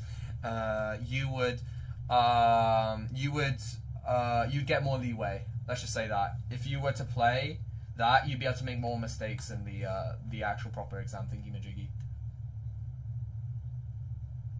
Like, there's my, third piece with no keyboard stand or sheet. Oh, fair play. Nah, Dark, stop yapping. Just watch Econ Plus now. I need to watch Econ Plus now. Like, he's even looking at me like one of those alpha male channels. Like, man, you gotta, no movies. I'm locked in. I'm in the trenches. And you will enjoy the fruits of my labor. And I'm getting rich. Free trade diagram. Use that when you're generally or generically talking about the benefits of trade, the costs of trade. We have an autarky starting point, a closed economy starting point at P1, Q1. Then the country opens up to free trade. You end up with lower prices and quantity changes on the x-axis. That's fine, but also you have another way to show free trade. This diagram is your trade creation diagram. You can see it's basically just a tariff removal diagram, the reverse of how you normally draw a tariff diagram. Use this diagram if a country's negotiating free trade, maybe they're signing free trade deals, maybe they're joining trading blocs. That's where you can draw this diagram. So these diagrams are wonderful. You can back up the benefits of free trade with these diagrams. We can see gains of comparative advantage, allocative efficiency. We can see lower prices. We can see higher quantities, right? We can see the benefits of economic growth and export revenue. But you can go into more detail if you can dissect the diagrams into more minute parts. You can see gains of foreign producer revenue, which you can link to export revenue. You can see gains of consumer surplus as prices come down. Where? You can see gains of foreign producer revenue, which you can link to export revenue. You can see gains of consumer surplus as prices come down. But also you can use these diagrams to showcase the problems of free trade. You can link to lower domestic producer revenue, losses of domestic producer surplus, contractions along the domestic supply curve, indicating deindustrialization or industry decline. So being able to use diagrams to that kind of level, these free trade diagrams, awesome when you're backing up your analysis, your benefits of free trade, but also if you're evaluating free trade, going into the issues. There you go, two great diagrams there. Now, to illustrate the crowding out effect, there is a wonderful diagram that goes along the theory. Remember, the crowding out effect says that debt-fueled expansionary fiscal policy could crowd out the private sector by increasing interest rates in the loanable funds market. So you can draw the loanable funds market. What are loanable funds? They're just people's savings. Our savings, if we save in a bank, can create loans for others. Our savings, if we buy bonds, can create loans for governments, for businesses. So think of just the loanable funds market as just people's savings, basically. The supply curve is made up of savers. The demand curve is made up of borrowers. Think governments, firms who want to borrow money. Where the two meet is equilibrium, I1, and then Q1 on this diagram. The equilibrium interest rate is determined there. But then you would say that, look, debt-fueled expansionary fiscal policy, borrowing-fueled expansionary fiscal policy will mean that the government is increasing demand for loanable funds. The government is looking to borrow more and more, increasing demand for those savings, shifting the demand curve on this diagram to the right, from D1 to D2. As that happens, look what we see with interest rates. Interest rates get pushed up, making it more expensive for private sector firms to borrow and invest, thus crowding out the private sector, restricting private sector investment. There you go, the crowding out diagram to go alongside the theory that you're writing. Wonderful in evaluation for you. Oh yes. Next to the point evaluation, you say? Oh, they're all in evaluation. Restricting private sector investment. That's nothing, that's not evaluation, diagram to go Come alongside on. the theory that you're writing. Wonderful in evaluation for you. Oh yes. Next to the role of the automatic stabilizers, another great way to evaluate expansionary fiscal policy. And what you can say is if the role of the automatic stabilizers is strong, their effect is strong, then... Hold on, if they're strong, it stops like fluctuations in like... I forgot what. I know it stops fluctuations though, but I can't remember what. For discretionary fiscal policy, that's expansionary fiscal. And what you can say is if the role of the automatic stabilizers is strong, their effect is strong, the need for discretionary fiscal policy, that's expansionary fiscal policy on top of the automatic stabilizers, is much less. And you can use a great diagram to back you up. Just remember, there are two automatic stabilizers. Anything not AS, AD is evaluation, basically. Holy shit. Look, I thought there was genuine. I thought it was like a joke or like an understatement that all you need is L or AS. Look, again from my econ teacher, because I was like, how the fuck did I get A star? Like, I didn't say that obviously to him, but it's like, that's what I was thinking, like, how? I was like, how? I was like, huh? So, okay, so everything is, from what I can see is, alright, so I need to know a lot of theory. I need to know, that's basically about it, from what I'm hearing, really, like, that's it for evaluation, okay. Right, so, hypothetically, guys, okay. So, realistically, if I'm evaluating, that means there's only 2 questions on the paper which I can evaluate in. So, realistically, if I have enough time, I'd only have 2... I'd only be able to use 2. That's really about it. Because, like, oh, yeah, okay. Yes, I should be able to use 2 each for each question, but I'm not going to have enough time, realistically. Apart from the tariff diagram, I use that for trades and AS for everything else. Okay. The tariff diagram is indeed valid. So what about the free trade? Seriously, is free trade seriously also evaluation? Like, I think he even said it was evaluation, which is, man, what? Okay, hold on. Wait, just in case I'm not tweaking here, You know, just in case, like, I'm gonna use this little white piece of the, maybe a bit more.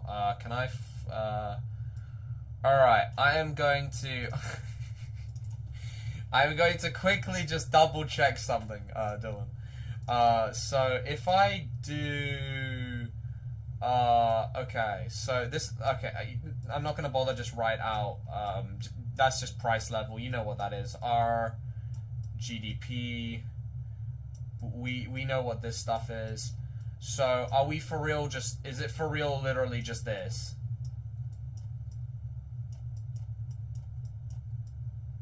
Okay, if I felt creative, I could do,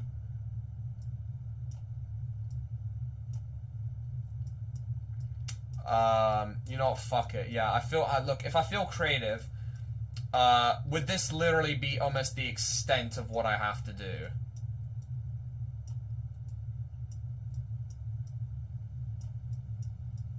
At least for the short run ones.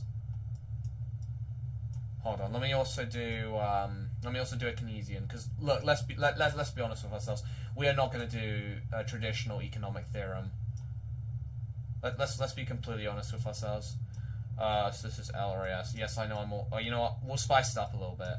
How about I make this a contraction? This is going to be LRAS1. This is going to be LRAS. There's just an AD over here. I almost can't be asked to write out our GDP, but you know, oh, fuck, whoopsies. You know what? We'll even draw out. What's it called again? What was I thinking of? God, I think reels are giving me dementia. I'm genuinely convinced.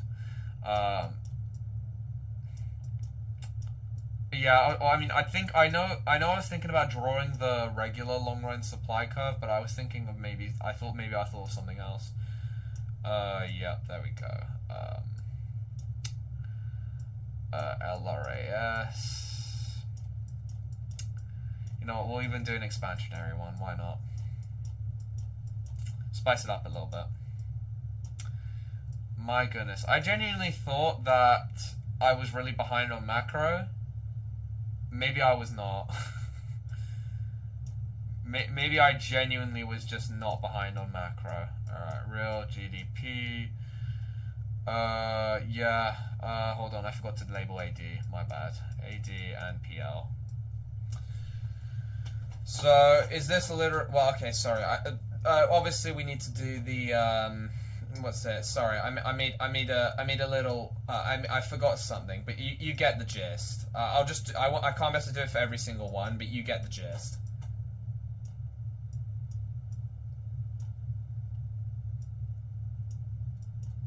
You get the gist. What I'm doing with that. Is that literally? Oh wait, you can't actually see. What am I saying? Oh no, you can. Is that literally it? Apart from obviously the tariff diagram, which I'm going to need to learn. Is that it? Is that it? Is that legit? Free trade could be a point, but you realize it's pretty much the exact same as the tariff diagram. Oh my days. I'm happy. Like, this is fantastic. I'm just surprised. I'm just really surprised. Is that seriously it? I'm in disbelief. Alright, well, we're going to be focusing on getting 80 out of 80. we're gonna be on, yeah. This is amazing! This is it! Yes! Laffer curve, hold on.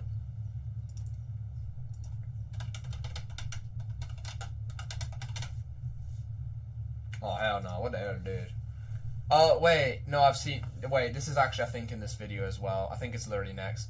Was it the key ET curves? The Kuznets curves? Is that what it is? The Kuznets? No, it's probably named something else. No, it's Laffer curve. Again, that's also an eval. Phillips curve, kind of eval. Yeah, I was going to mention Phillips. I was like... Did I mention it? But for kind of eval, but also there's been essays about it. I mean, it's just unemployment. Hold on. I'm sorry, not employment kind of thing. Hold on. To know this diagram. Not the free trade. Not the, well, I need to learn that. No, this one is. I feel like is this one. This one as well is not eval. Let me actually check what he says about it. Your analysis and evaluation marks. Number 2 is. I'm in disbelief. Holy shit. Yeah, I'm in disbelief. Bro, because, okay, look, we did macro. So, I'm just so surprised. Number 2 is your diagram for the natural rate of unemployment. A lot of students don't even know that this diagram exists. And it's very powerful. You can use it in 2 ways. One, obviously to illustrate the natural rate, but the 3 types of unemployment within it.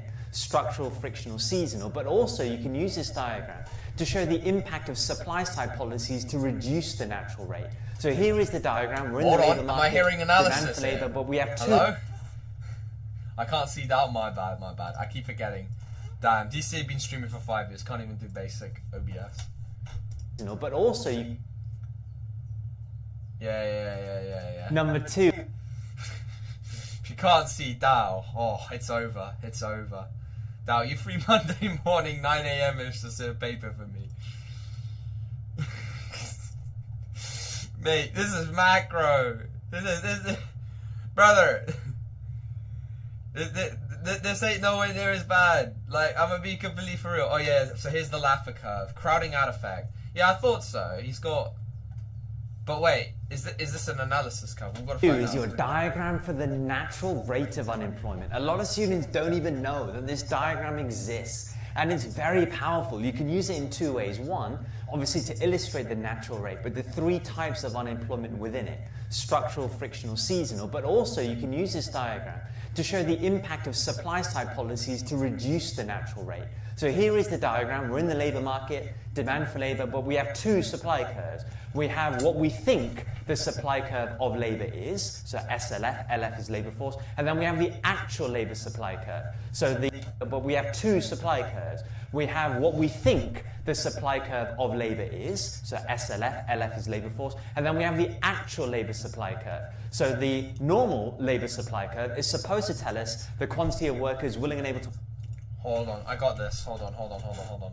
We're gonna try and do this without looking at the diagram. Hold on, I'm just gonna use Dow's head as my way of doing this. Okay, so we're gonna do some memorizing right now. Okay, so all right, here's some memorizing time. All right, here we go. So wage. I think I saw that wage. I might be cooked. I'm kind of already forgetting. Okay, so I do know that there's going to be S, labor, actual. I can't spell actual. Just pretend I spelled actual there. SL, predicted. Predict. Okay, this is just DL. I have no idea what. Okay, I think that's literally all I know. I know there's going to be some bar here saying unemployment, but that's about it. Okay. Yeah, I was pretty close, to be fair. Quantity of workers. So it was quantity. So it's like here. And this is like U. And then this is quantity of workers. I'm just going to put Q, work. And then bosh. I know I could be drawing this on a piece of paper right now, but fuck it. Natural rate of U, wage 1. Oh, okay. So this is Q, full employment. What's this Q of? What's this Q then? Okay, I get this is W1. Bet, fine. What's this one then? Oh, hold on. Have I messed this one up? Wait a minute. The wage will be just there. So I get that incorrect part. This part is W1. Right. And that's just essentially the unemployment diagram. Right. Okay, here comes oh no, wrong one. Let's do. Hi everybody, talk. Shit. Okay, how about okay. All right, here we go. This is perfect. All right, here we go. All right, we're gonna draw an output diagram. Okay, here we go. Output time. So this is gonna be price level. We're just gonna put PL. Let's save ourselves some time. R GDP. But wait. So the most complicated thing I could do is a double short run. Oh, actually, wait, Dylan, I need your thoughts on this. Do I do a? I think. Well, you'll recognize if I just do it like this. Do I do a double one of these? Is this a good idea? Like a double curve, as you can see there. Is that a good idea? Is that better for the Lemarks, or is it just better just to shift one at that point? Okay, this is, I gotta remember, this is literally an LRAS curve. It's literally LRAS. Wait, what that for? Okay, so this one is, just imagine, so this is AD. And you can imagine this one is AD1.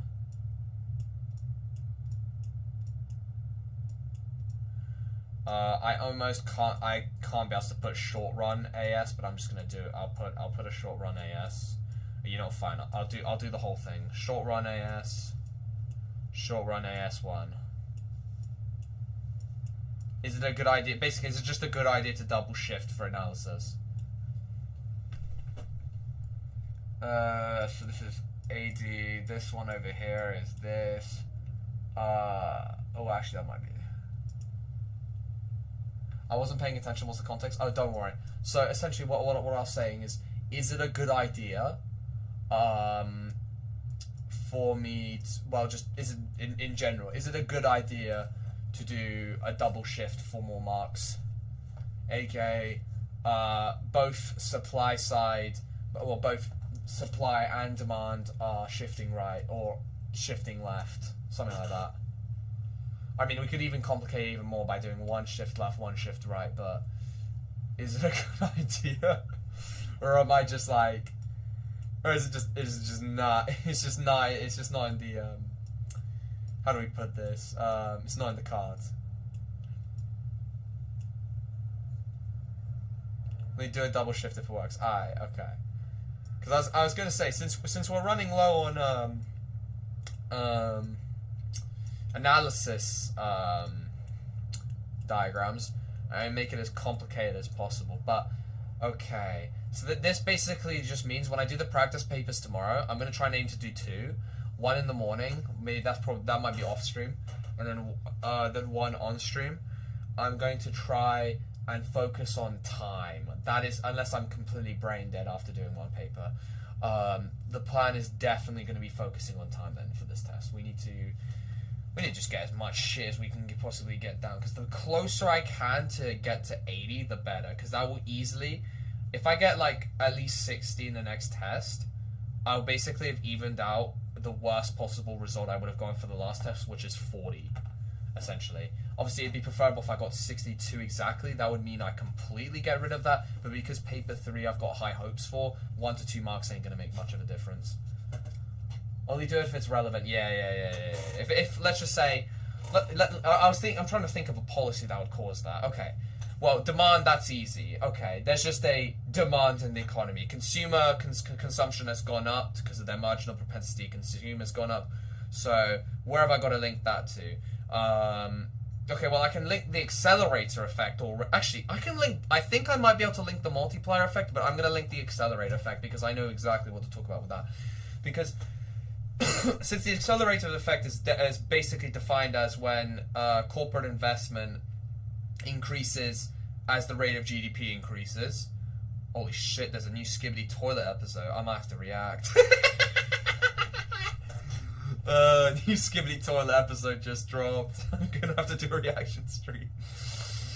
God, I think I remember the story, I'm not sure. Star Wars ships started coming out of nowhere and I was just like, what?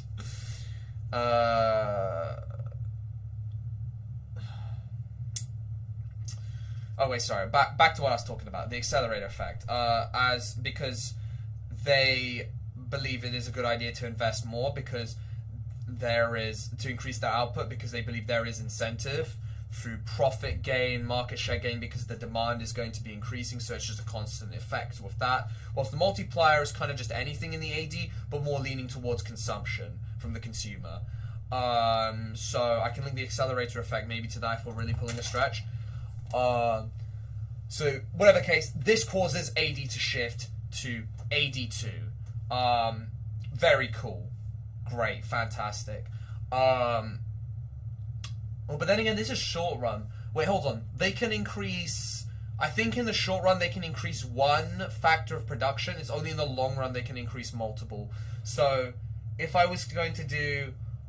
we can also do a double shift Keynesian, fuck it. But at this current point... Ooh, wait a minute. Hold on. I just realized something. Okay, well, I'll discuss that after. What the thing I'm thinking of afterwards. Basically what I'm thinking is it a good idea to just to do one analysis graph and one evaluation diagram, whatever the case. But back to what I was thinking about. Whatever the case, this causes this limiting fact. Oh, that's an evaluation point.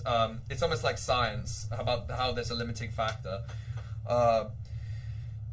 So basically, certain factor of production, let's just say labor, is available. That is able to get employed. Boom, the SRAS is shifted to the right. Very cool. Let's just say in evaluation, this is under the assumption that labor is the limiting factor of production.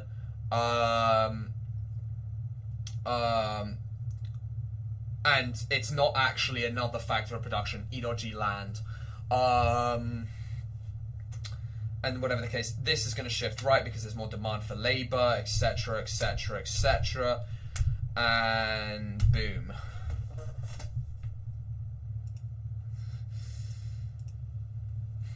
Hold on. Am I tweaking here? Hello there, Barbara Carroll. How you doing, man? I was thinking, hold on, the profile looks similar-ish to someone that I've seen before, but maybe I'm just tweaking. Skibidi Toilets is still being released. I mean, I thought it may have just, the guy may have cancelled it, because it'd been like, I don't know, 3 months. Like, I thought, because I was like, I've not heard any news from it when I finished the whole series in one stream. Took 3 hours, by the way. 3 hours plus. Didn't know there was also a down bad community for it. I didn't know until afterwards. I basically went down a very deep hole. So I found there's a very down bad community.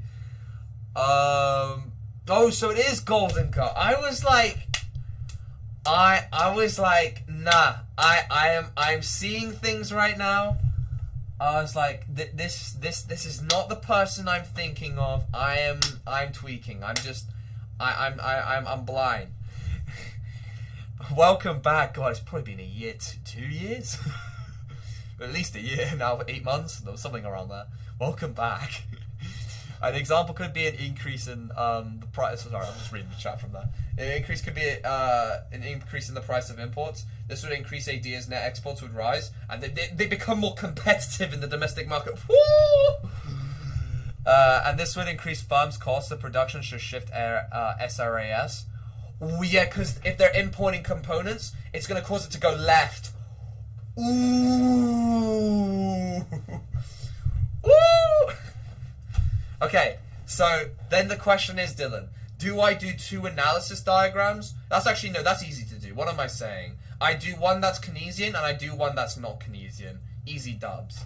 Imagine having to do a paper on economics. I know. Well, technically it's 3 papers. The worst one, I'm done, I'm finished. Don't need to think about micro anymore. Now you see, we were thinking small then. Now we're thinking big. We're thinking macro. But turns out macro is so much nicer. Oh my god! I'm literally crying tears of joy here that I'm learning that I only need to know at most 3 analysis diagrams, but realistically it's just 2. That's so good compared to like micro's like 10, 12, and they're all complicated as fuck. Because I can't just use cool X and then a little L symbol and call it a day. That will get me capped. To be honest, that might have been a better idea just because I would have gotten all the analysis points apart from the graph and evaluation, but hey, that would have been a guaranteed B no matter what. But hey, I wanted to spice it up. By the way, some autistic kid stabbed me because I ignored him with a pen, so don't worry, I'm good.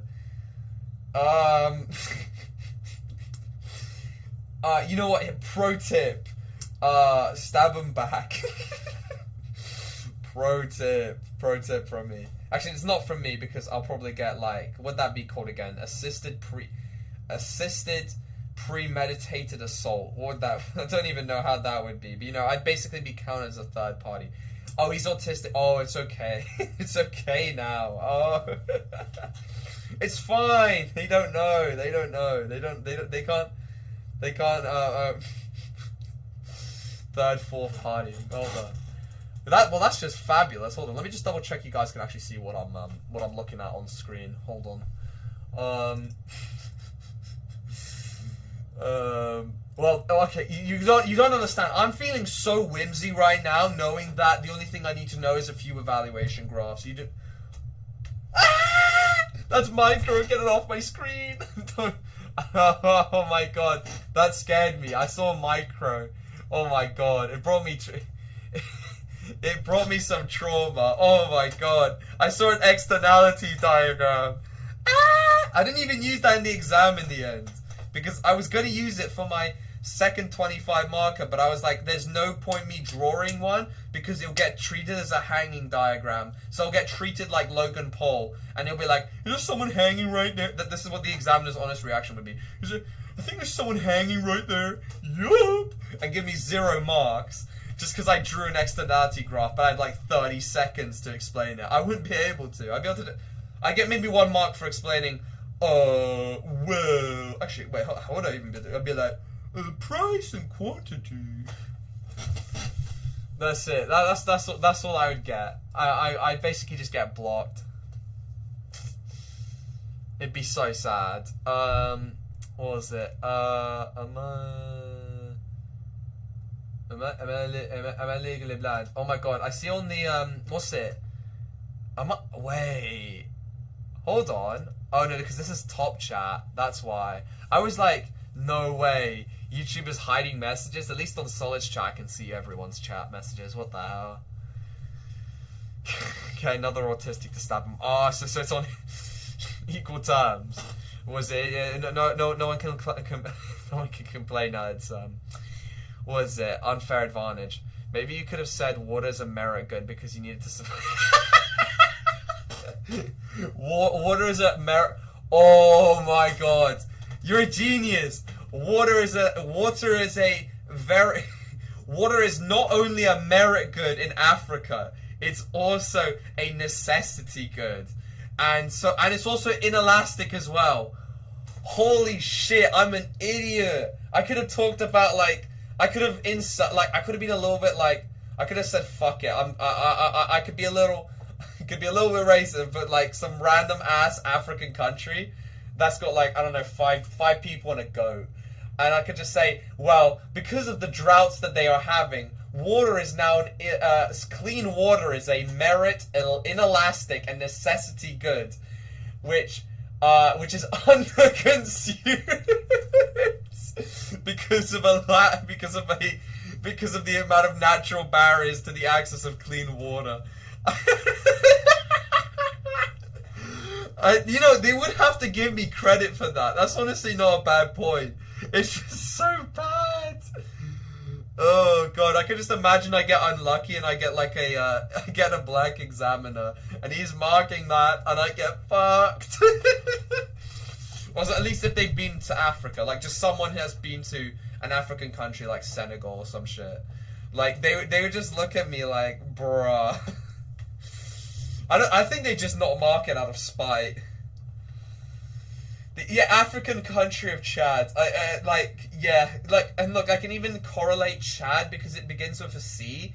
You can correlate the C to, consumption. Boom. Easy. And then they hit you with that 20-page essay on that particular country doesn't suffer from that. I mean, that's... I mean, I think apparently, according to my economics teacher, I don't even know what I put. He said, make sure your points are valid, but just make sure you don't put something outrageous. Like, don't have any outrageous points. I'm assuming he's referencing I just had points that were a stretch. These ones would be truly outrageous. I think I know what he was talking about. I basically just said, I think it was was it Nicaragua? Whatever the case. Some country that's known for nickel, I put for copper. I think it was Niger. Whatever the case. They're known for a different kind of metal extraction. I put copper or something like that. And he was like, and then he put a correction in the exact thing saying no. Even though he literally told us you can bullshit examples, kinda. Like, they're not gonna check. Of course he knows the metal that gets extracted from Niger. Like, bruh, come on, man. Just let me have a pass, bro. Let me have a pass. Yeah, the mark scheme is racist anyway. Remember the labor market discrimination? You're right. Yeah, you're right. Yeah. Or at least like I think was it on the on like the practice paper we did. I was looking at like, oh my god, I can actually make that point. What? Oh, I should have just done it anyway. I would have gotten credit. I only had like 3 minutes though, so I couldn't have thought of that. But I should have just done it anyway. Like, I got my judgment in, but I should have just like said, fuck it. Here you go. Here's your consumption, and here's a real life example. I'll insert just any African country I know. I can't say Lesotho, aka the country in the middle of South Africa, because that is literally known for water. So that would be the worst option I could pick. The worst option is the Lesotho, whatever the hell you say it, Leso. That would be the least good real life example I could have put, because they're literally known for giving all their water to South Africa. So that would have been an awful idea. So I just have to think of a really dry country. Oh, fucking Algeria. Boom, Algeria. Like some fucking, I just put some little village in the Sahara Desert part. Boom. Morocco. Boom. Southern Spain. Boom. That's an African country. What was it? Ukraine. Okay, they've got water. What is it? Armenia. No, what is it? I don't think Senegal's got a water problem. I just thought of them. Who would have a water problem? I know South Africa kind of does, because I heard that they. One, their internet servers are because I remember playing Fortnite with this guy. And they said that their internet services are, they've been built and funded by Amazon and stuff, like the Amazon, like, they have, like, their own, like, little branch, but the more important part is they have to conserve water by only being able to flush the toilet twice a day, and shit like that. So actually, if I remember that, I could have said South Africa, and I could quote a real-life example from a Fortnite game, and bosh, that's it. Pick Malawi, hold on, where the hell is it? I kinda remember Malawi. Punjabi. The fuck Punjabi? I swear that's water right there. Oh, Mozambique from Apex Legends. I could put that. Nicaragua, Lux, Aqua. Yeah, they may be surrounded by water on many sides, but you know what? There you go. I'd say fuck it. Yeah, I keep forgetting that the people marking my econ paper are white. I gotta remember that. I gotta factor that into the equation. Apart from my econ teacher, he's actually not white, which is really surprising. He speaks like the most conservative white man I've ever seen. It's amazing, but it's like, it's fantastic, but like, it's just so unreal. It's like a fucking, like, Onion article kind of thing. It's like such a juxtaposition. But what was it, from what I remember? Oh god, yeah, I gotta factor that into the equation. But he had to really correct me that Niger was nickel and not copper or something like that. I just know it wasn't copper anymore. No, just 70% of their territory is just one lake. Yeah, Malawi needs water. They've never heard of Malawi. Look, Donald Trump was like, what country was he like? Where the fuck is that country? Probably Ukraine, but no, I think it was like some probably Greenland or some African country or some shit. He was like, where the fuck are they? Oh no, Singapore, that's it. What was it? Like just the U.S. Senate in general. Like, is that a country? Wait the fuck? Senator, I'm Singaporean. Oh my days. Oh, that's that. Okay, so this is great. Okay, but this means I need to factor in real life examples. Now, since I know my examiners are going to be white, we're going to pick every single African or country possible, or Indian. We're going to go for every black country ever, because these are the ones that are going to be like, oh my god, he's such a sigma. So, all right, what's the plan here? All right, so any sub-Sahara. Okay, no, Sudan wouldn't be suffer. They may kind of suffer from a water problem. Would be a country that suffer from a water problem.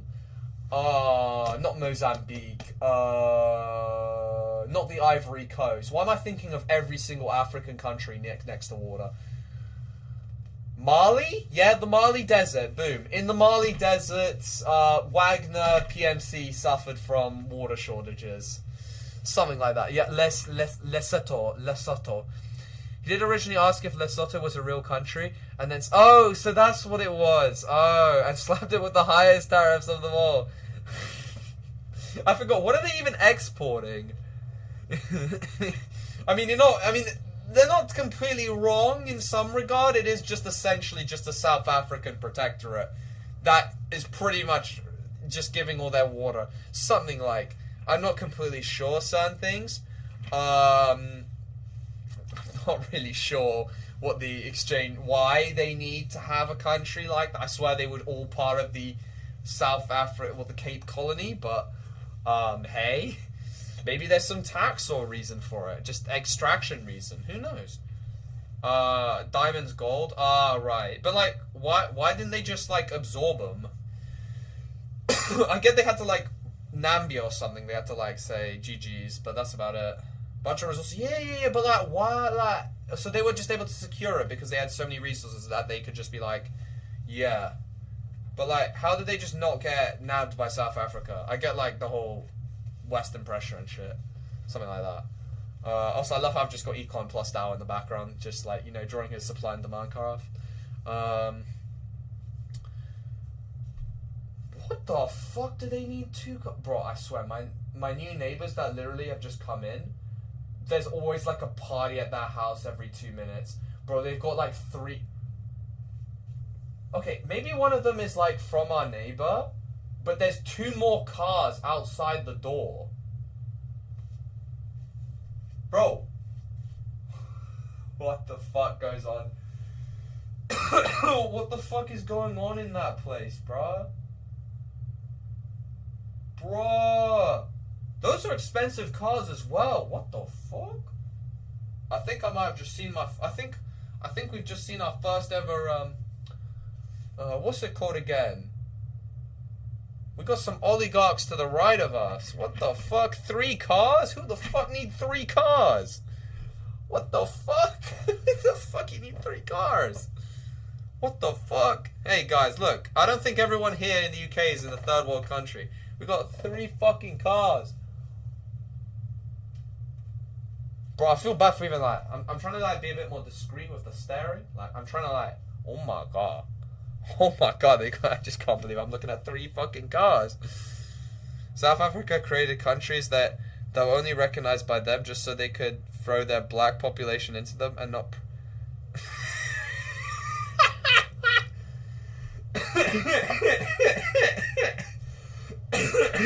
Of course they did.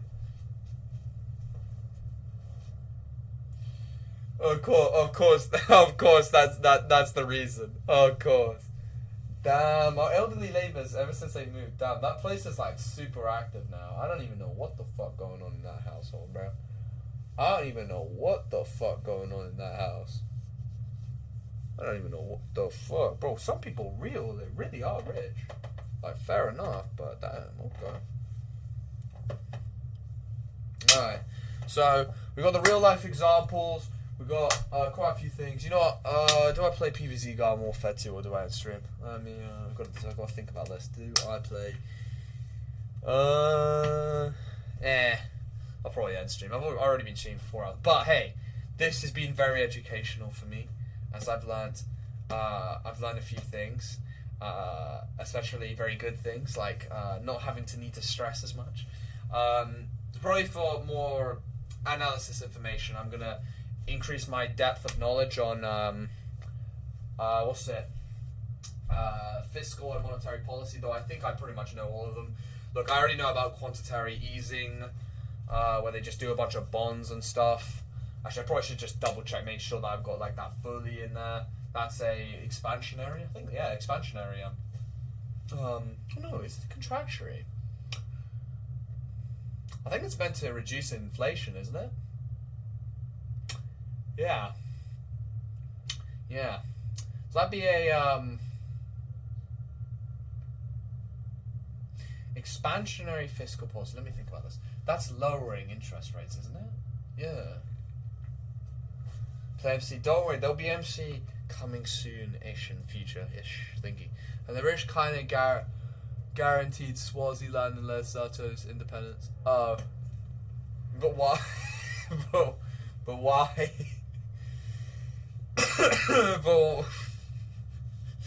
but why? This weekend? Ooh, no.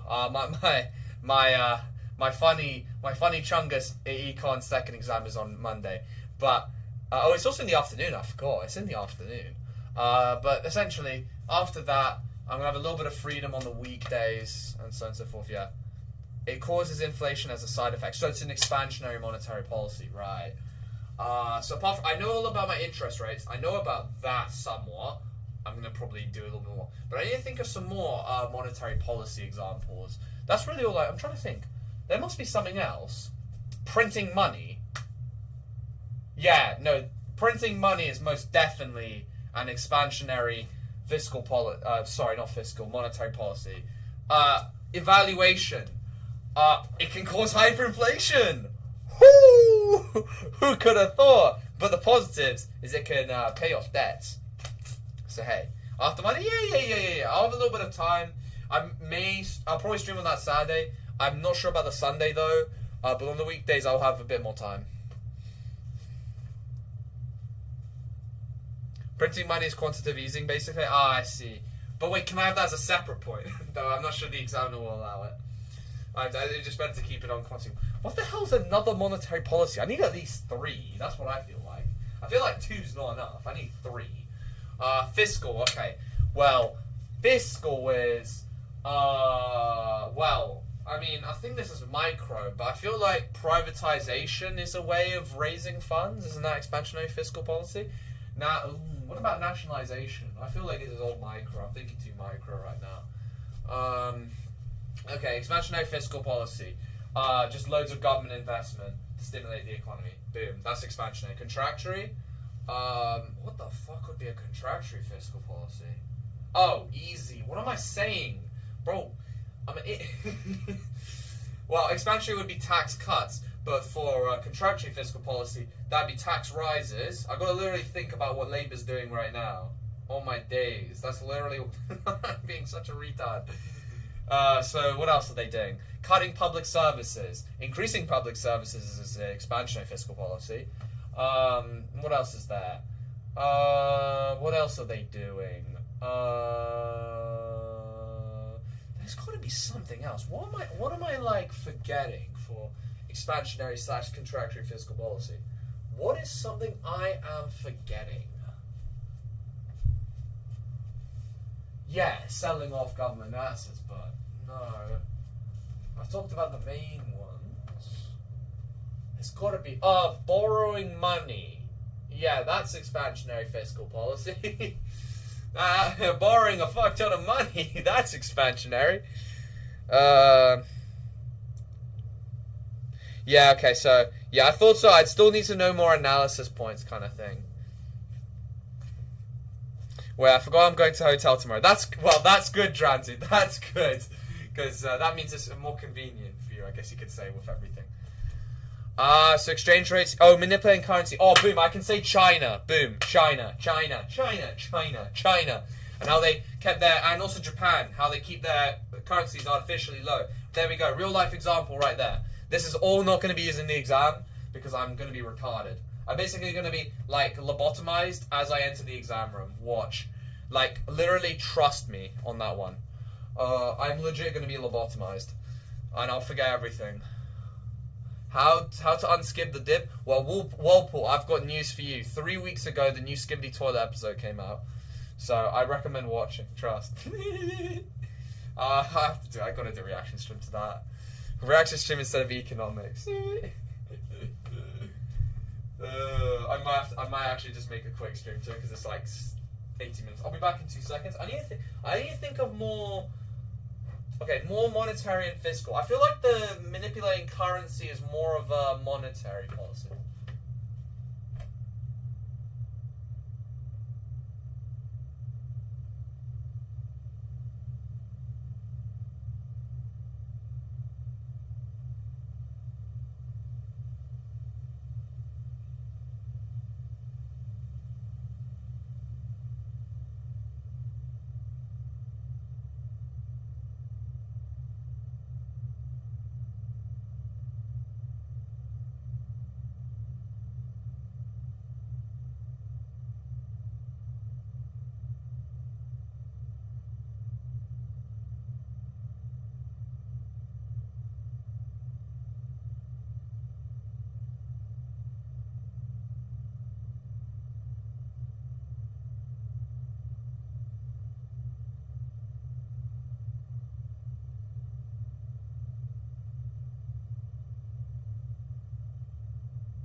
I'm actually in disbelief. That A-star might have genuinely been for real.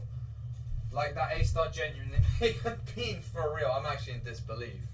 Like, it was close to just being a high A, but it was on the border. But, holy shit, I'm in disbelief. You could talk about supply-side policies such as subsidizing... Ah, right. I forgot about... Okay, yeah, good point. There's the demand side and the supply side. I forgot, yes, supply side. Seriously, subsidizing research and development is part of macro. I guess that makes sense. Okay, like, I thought subsidizing was micro kind of thing, but hey. Oh no, because that's a specific good. This is talking about the whole thing. Subsidizing R&D to stimulate investment. Yeah, subsidizing, cutting corporate tax to encourage investment. Yeah, that's marginal propensity to invest. That increases the accelerator effect, Dylan, right there. That increases the accelerator. You can link the accelerator effect to anything that relates to increasing corporate investment or increase in rate of GDP because of that. But don't do a subsidy diagram though. Just do yeah. Because otherwise I'll get no marks for it. I don't think.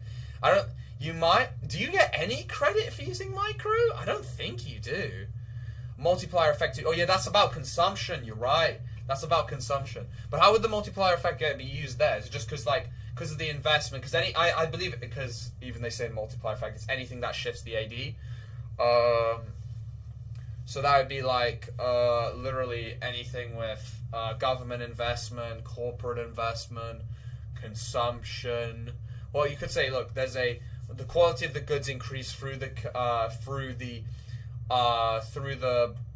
corporate investment because of the capital Investment into capital, so the capital machinery improves. This increases demand for the goods and services because they want the new good quality. This is under the assumption that the investment money is actually going towards improving the quality of the goods and services. Boom. Investment is a injection, so it has a multiplier. Oh.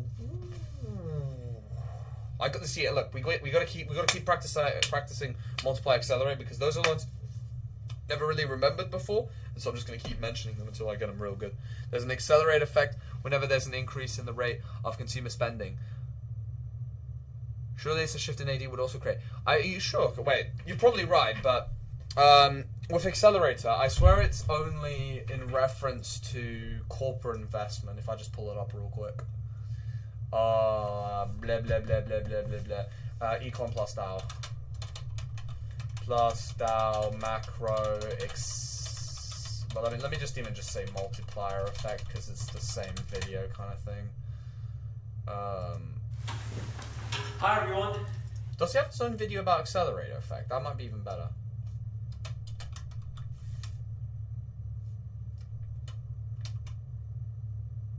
Accelerator is when GDP rises, cause investment to rise. Yeah. That makes.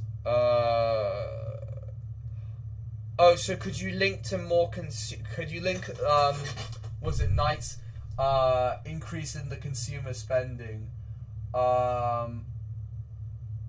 would not indirect would that cause the increase in consumer spending would cause firms to invest more into capital equipment or invest more into their capital to increase their factors of production, aka their labor factor of production, so to be able to meet this new demand. That would definitely cause a shift in AD. You're completely right, Knight. I'm combining the points here. Whenever there's an increase in the rate of consumer spending, the consumer spending wouldn't directly cause the accelerate effect, but it would cause investment from the funds, which then creates the accelerator effect. Changes in investment can be directly linked to change. Okay, so it doesn't have to be corporate investment. It could be just investment in general. So did I fucking get that little bitch? Where is he? Where'd he go? I thought I caught that little moth. Okay, so yeah, Knight, you're basically in the money there. You're in the money. MP, what the hell? Khan Academy did a economics video. I thought they just did computer science.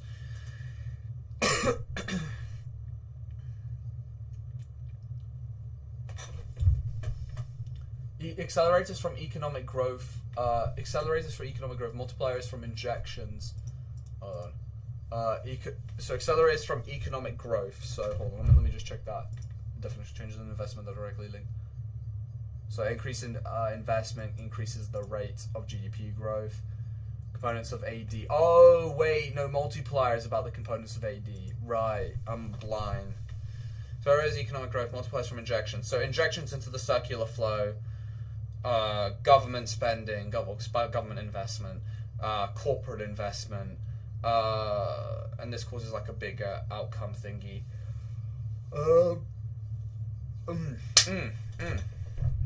Yes, exports, the things that increase AD. So also consumer spending, right? So even consumer spending can cause a multiplier effect. I think we are gaming here. I'm just thinking. Tomorrow morning, I'm probably, I'm going to catch up on, well, is it really catch up? It's more, I guess it is catch up. I know my deflation pretty well now, which is the average fall in prices over a period of time. Inflation is the average rise in prices over a period of time. You can even say average price level if you really want. Disinflation is where there is a fall in the rate of inflation, but it is still positive. I believe that's the way to say it. So I'm pretty familiar with those kind of concepts. Disinflation isn't great because food prices, E.G., are still rising. Deflation can be bad if it's deflation is good if it's supply side. Demand side is bad because it's expected and causes debt to be badder. I think it literally is called bad. I think they literally just call it bad deflation. Supply side, making raw materials cheaper. That I didn't think there was anything bad about deflation, so that was good to know. So what I need to know is exchange rate. Just make sure all my monetary and fiscal policies are all cleaned up. Maybe learn one or two more evaluation diagrams. Oh yeah, remember the tariff diagram. That's one thing I definitely need to do, because like that's an analysis diagram that I can use. Japan suffered from deflation for a long time, didn't they? Yeah. They also kept their Oh, that's another bad point of I think demand side deflation is, as an example, this is also just revision for myself. When you're getting a loan, the loan's interest could be 0%, but because of deflation, the interest is actually 2%. So that discourages people from getting loans and stuff. So that's bad for that stuff. So less likely to get loans, less likely to stimulate the economy, yada yada yada yada yada. Availability of credit, SCIB. Yes, if the consumer spending is the result of less saving, less tax or higher government spending, benefit payments. So if the consumer, okay, wait, what was that one exactly for? I feel a bit stupid. Oh, if the consumer spending is a result of less saving. Well, for the accelerator effect of the multiplier. Sorry, I've said so many things I completely answered. So only if the consumer spending is a result of injection. Okay, so only if the consumer spending is a result of injection does it cause a multiplier. All right. Okay, so if the consumer spending is a result of injection. So do you mean the consumer spending is triggered because of corporate or government investment, or it's like the consumer spending is like an injection where it's like being spent on goods and services instead of saving? Because obviously I just said a bunch of stuff earlier, so DCA is a little bit out of it in that kind of regard, just a little bit.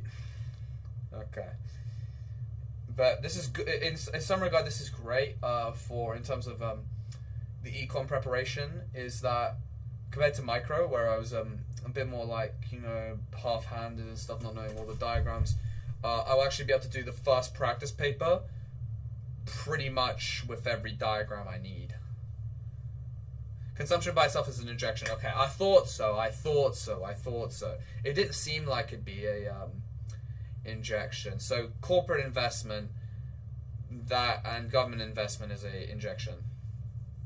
There's usually a link to injection. So like, what would be an example of the link? What, just because like the quality of the goods has increased or something like that, or the price of the goods has gone down, and so it's making them more likely to want to spend. Is that basically it?